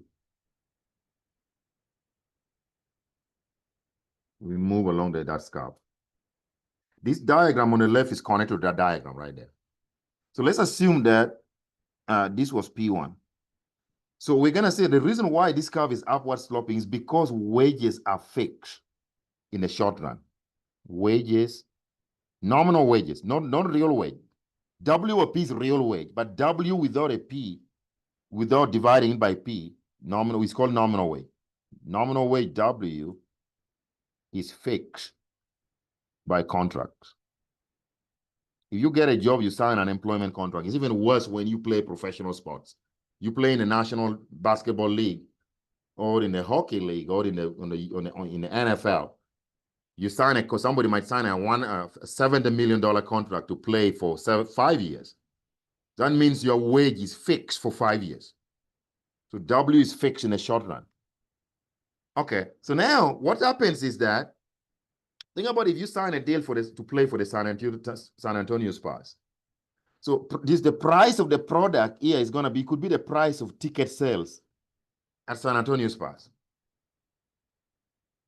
So what that means, so let's say you sign a $50 million contract, your wage, and you become a superstar like Michael Jordan, meaning that you're going to be helping San Antonio Spurs win several championships. You understand that? You're going to help the Spurs win several championships because you become a star. But because you have signed a contract, let's say within that 5 years that you sign a contract, you sign a $50 million contract, you end up winning 3 championships in the first 3 years of your contract. That means the value of San Antonio Spurs is going to go up. The ticket price are going to shoot up. Okay, so now who benefits here? So the price of San Antonio ticket of the product is going up. meaning that San Antonio is going to produce more. They're getting more championship, the more this, revenue is going up. They're going to increase production. That means that they might even build a bigger stadium. That's why we're going to increase the what production is going to increase from Y1 to Y2 because the price they're selling their ticket prices are high, but they are paying you a fixed wage because you sign a contract. So the cost to San Antonio is going to fall because the cost is the real wage. If P goes up, this P was smaller, let's say P2 is greater than P1. If P goes up and W doesn't change, W over P is going to fall. So let's say if this was the amount of labor you were demanding, hiring, let's say this was L0, you are going to fall to W over P2. You're going to hire more labor, go to equilibrium, hire more workers. So you're going to go here. And since you have hired more workers, that is going to allow you to produce more output. And that's the reason why this curve is upward sloping. It's because of fixed labor contracts. Nominal wages are always fixed by contracts, but real wage can vary because product prices can be variable in the short run. Okay. It's a little bit abstract to understand, but that's how you get it at this moment for like that. You continue with your whatever study of economics, you'll understand that. So these are the reason why the short run supply cover upward sloping. Contracts make some wages and way a price is sticky. Sticky means they're slow to adjust because you sign a labor contract. So some firms and workers fail to predict price changes and do so correctly, build them in a long-term contracts. So firms are often slow to adjust wages. You know that's why they make people sign what? Yeah. So you just understand them for now, like that. But let's talk about factors that shift that short run against supply curve to the left or to the right. What then is going to shift it? Okay. So the short run agri supply curve is going to, let's talk about, right now we talked about factors that explain why we move along the agri, why it's upward sloping. But we have not talked about the factors that actually shift it. So just like we said, the long run agri supply curve shifts to the left to the right because of technology, because of capital buildup, and because of what? More labor resources. The short run agri supply curve, so shifting the short run aggregate supply curve. I put price level here, put output here. So this curve, which we are calling, let's label this short as 0. It can shift to the right. The short run aggregate supply curve 2, 1, as I say 1. Or it could also shift to the left. Let's call this 1 and call this 2. Kind of weird. And then this is this short run aggregate supply curve 0. Okay. Or it could shift to the left. When the short run supply curve shifts to the right, that means an increase in supply. An increase in aggregate supply. When it shifts to the left, it means decrease in aggregate supply. Shift to the what? To the left. So the question is, what are the factors that will shift the short run aggregate supply curve to the left or to the right? They're straightforward. I will talk about it.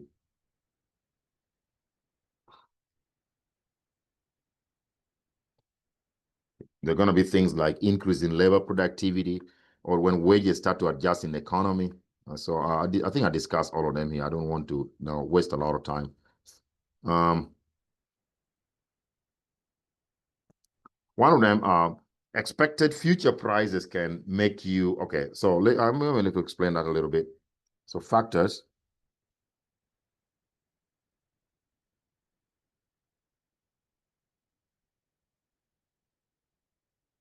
which shift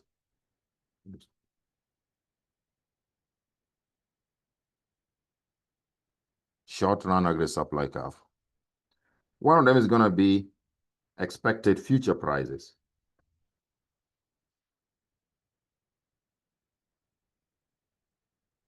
Remember, companies make money when the prices of goods are rising. That's why the short run aggregate supply curve is upward sloping. They want to supply more when the price goes up. So that means if unexpected future price increase will lead to a decrease in aggregate supply today.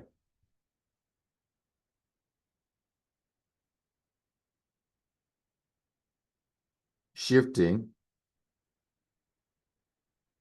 the short-run aggregate supply curve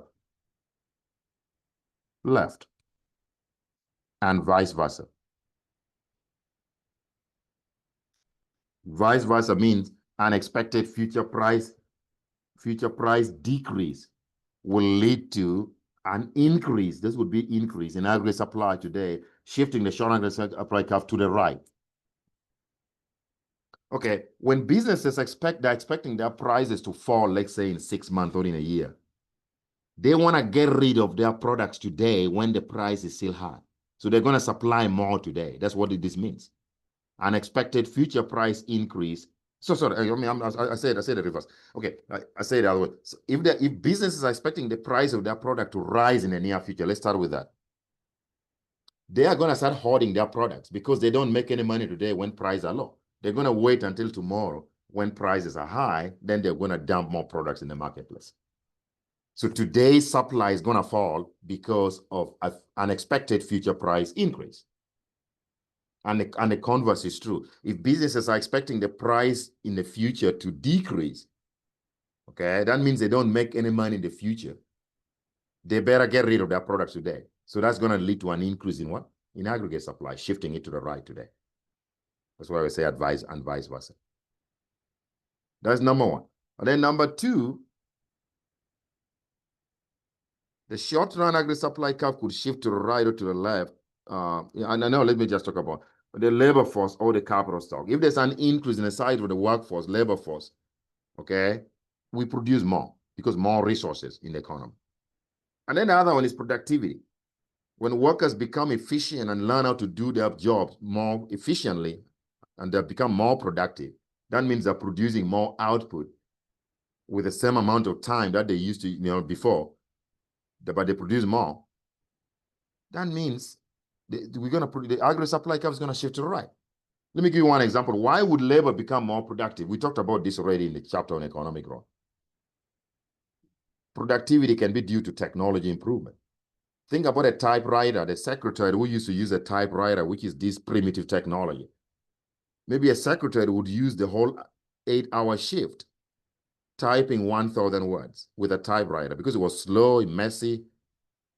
But the same secretary on today's modern keyboard on a computer can only use maybe 1 hour or two to type the same 1,000 words she used to type for the whole entire 8 hours. So productivity makes you do more with less amount of time. It's going to make you produce more. So when we become more productive, the aggregate supply curve, short run is going to shift to the right. When we're less productive, we shift to the left. Expected future price, I already talked about this. Okay. And then workers and firms adjusting to having previously underestimated the price level. So if workers had underestimated the price level, okay, workers and firms attempt to catch up to a higher price level by increasing wages and prices. So that's going to shift the supply curve to the left. And then the last one is the price of an important natural resource or the occurrence of a natural disaster.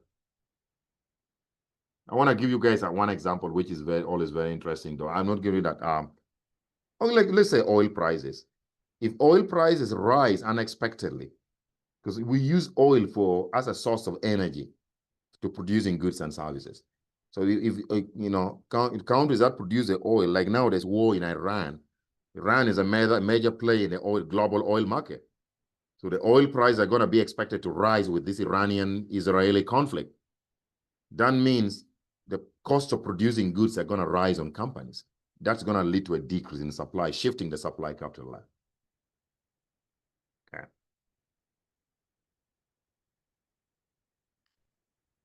Okay.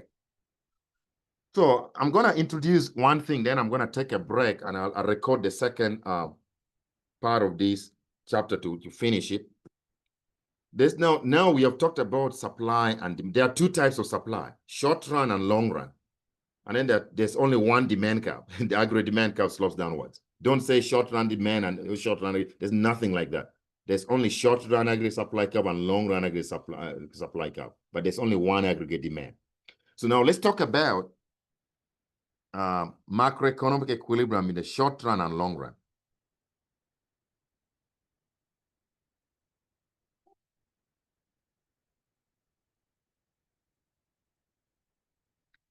So I'm going to start with long run macroeconomic equilibrium. So the economy is in the long run when all the three curves that we have talked about today intersect at the same point. When your aggregate demand curve, which slopes downwards, the short run aggregate supply curve that slope upwards, the SRAS line, and the long run aggregate supply curve, which is that orange looking line, they all intersect at one point. Then this point of intersection where all the three curves intersect is what we are calling what? The long run macroeconomic equilibrium. Macroeconomic equilibrium. So that is going to lead to long run output, or this is like long run output or potential output. And this equilibrium price, a long run equilibrium price. So this is saying that if the macroeconomy is in the long run, the economy would produce $20 trillion. These numbers are in trillions of dollars.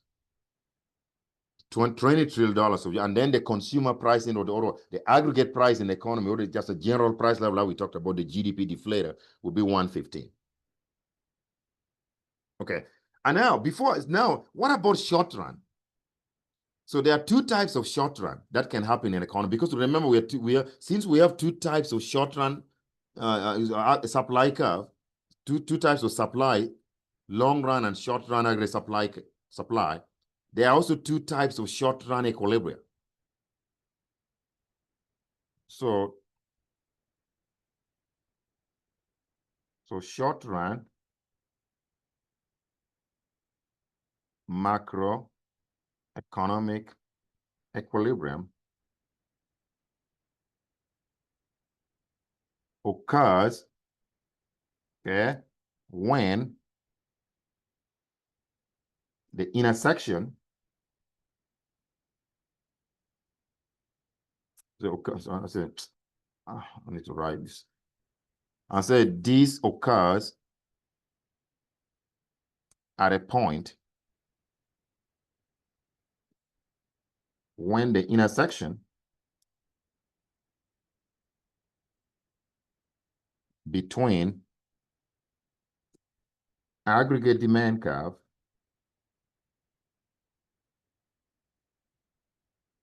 and short run aggregate supply curve, short run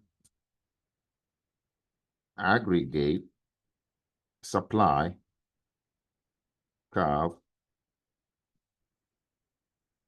which is not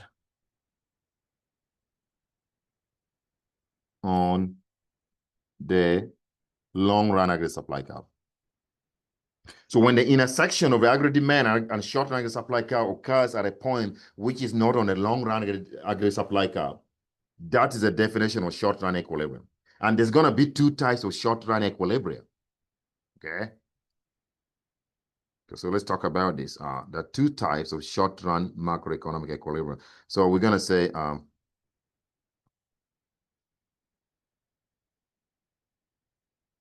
so two types of short run macroeconomic equilibrium.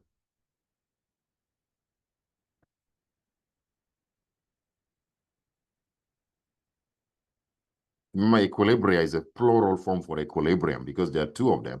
That's what I'm calling equilibrium. So one is what we're calling the short run macroeconomic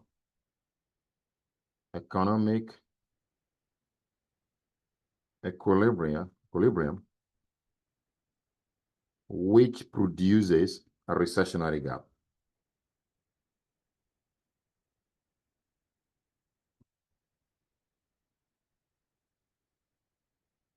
So I'm going to draw it here.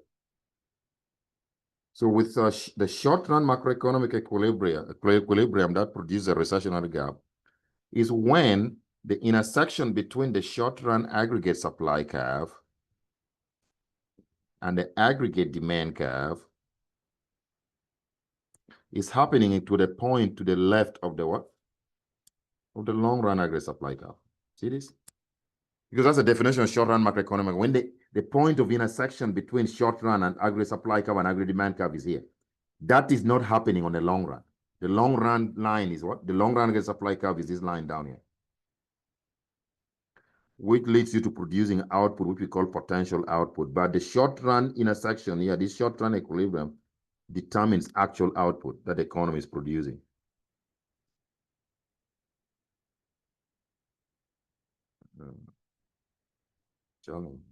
This is just your Y here.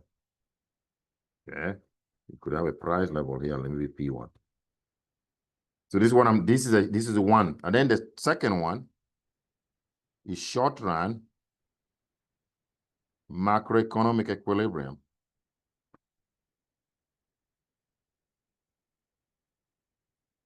which produces an inflationary gap. Produces an inflationary gap.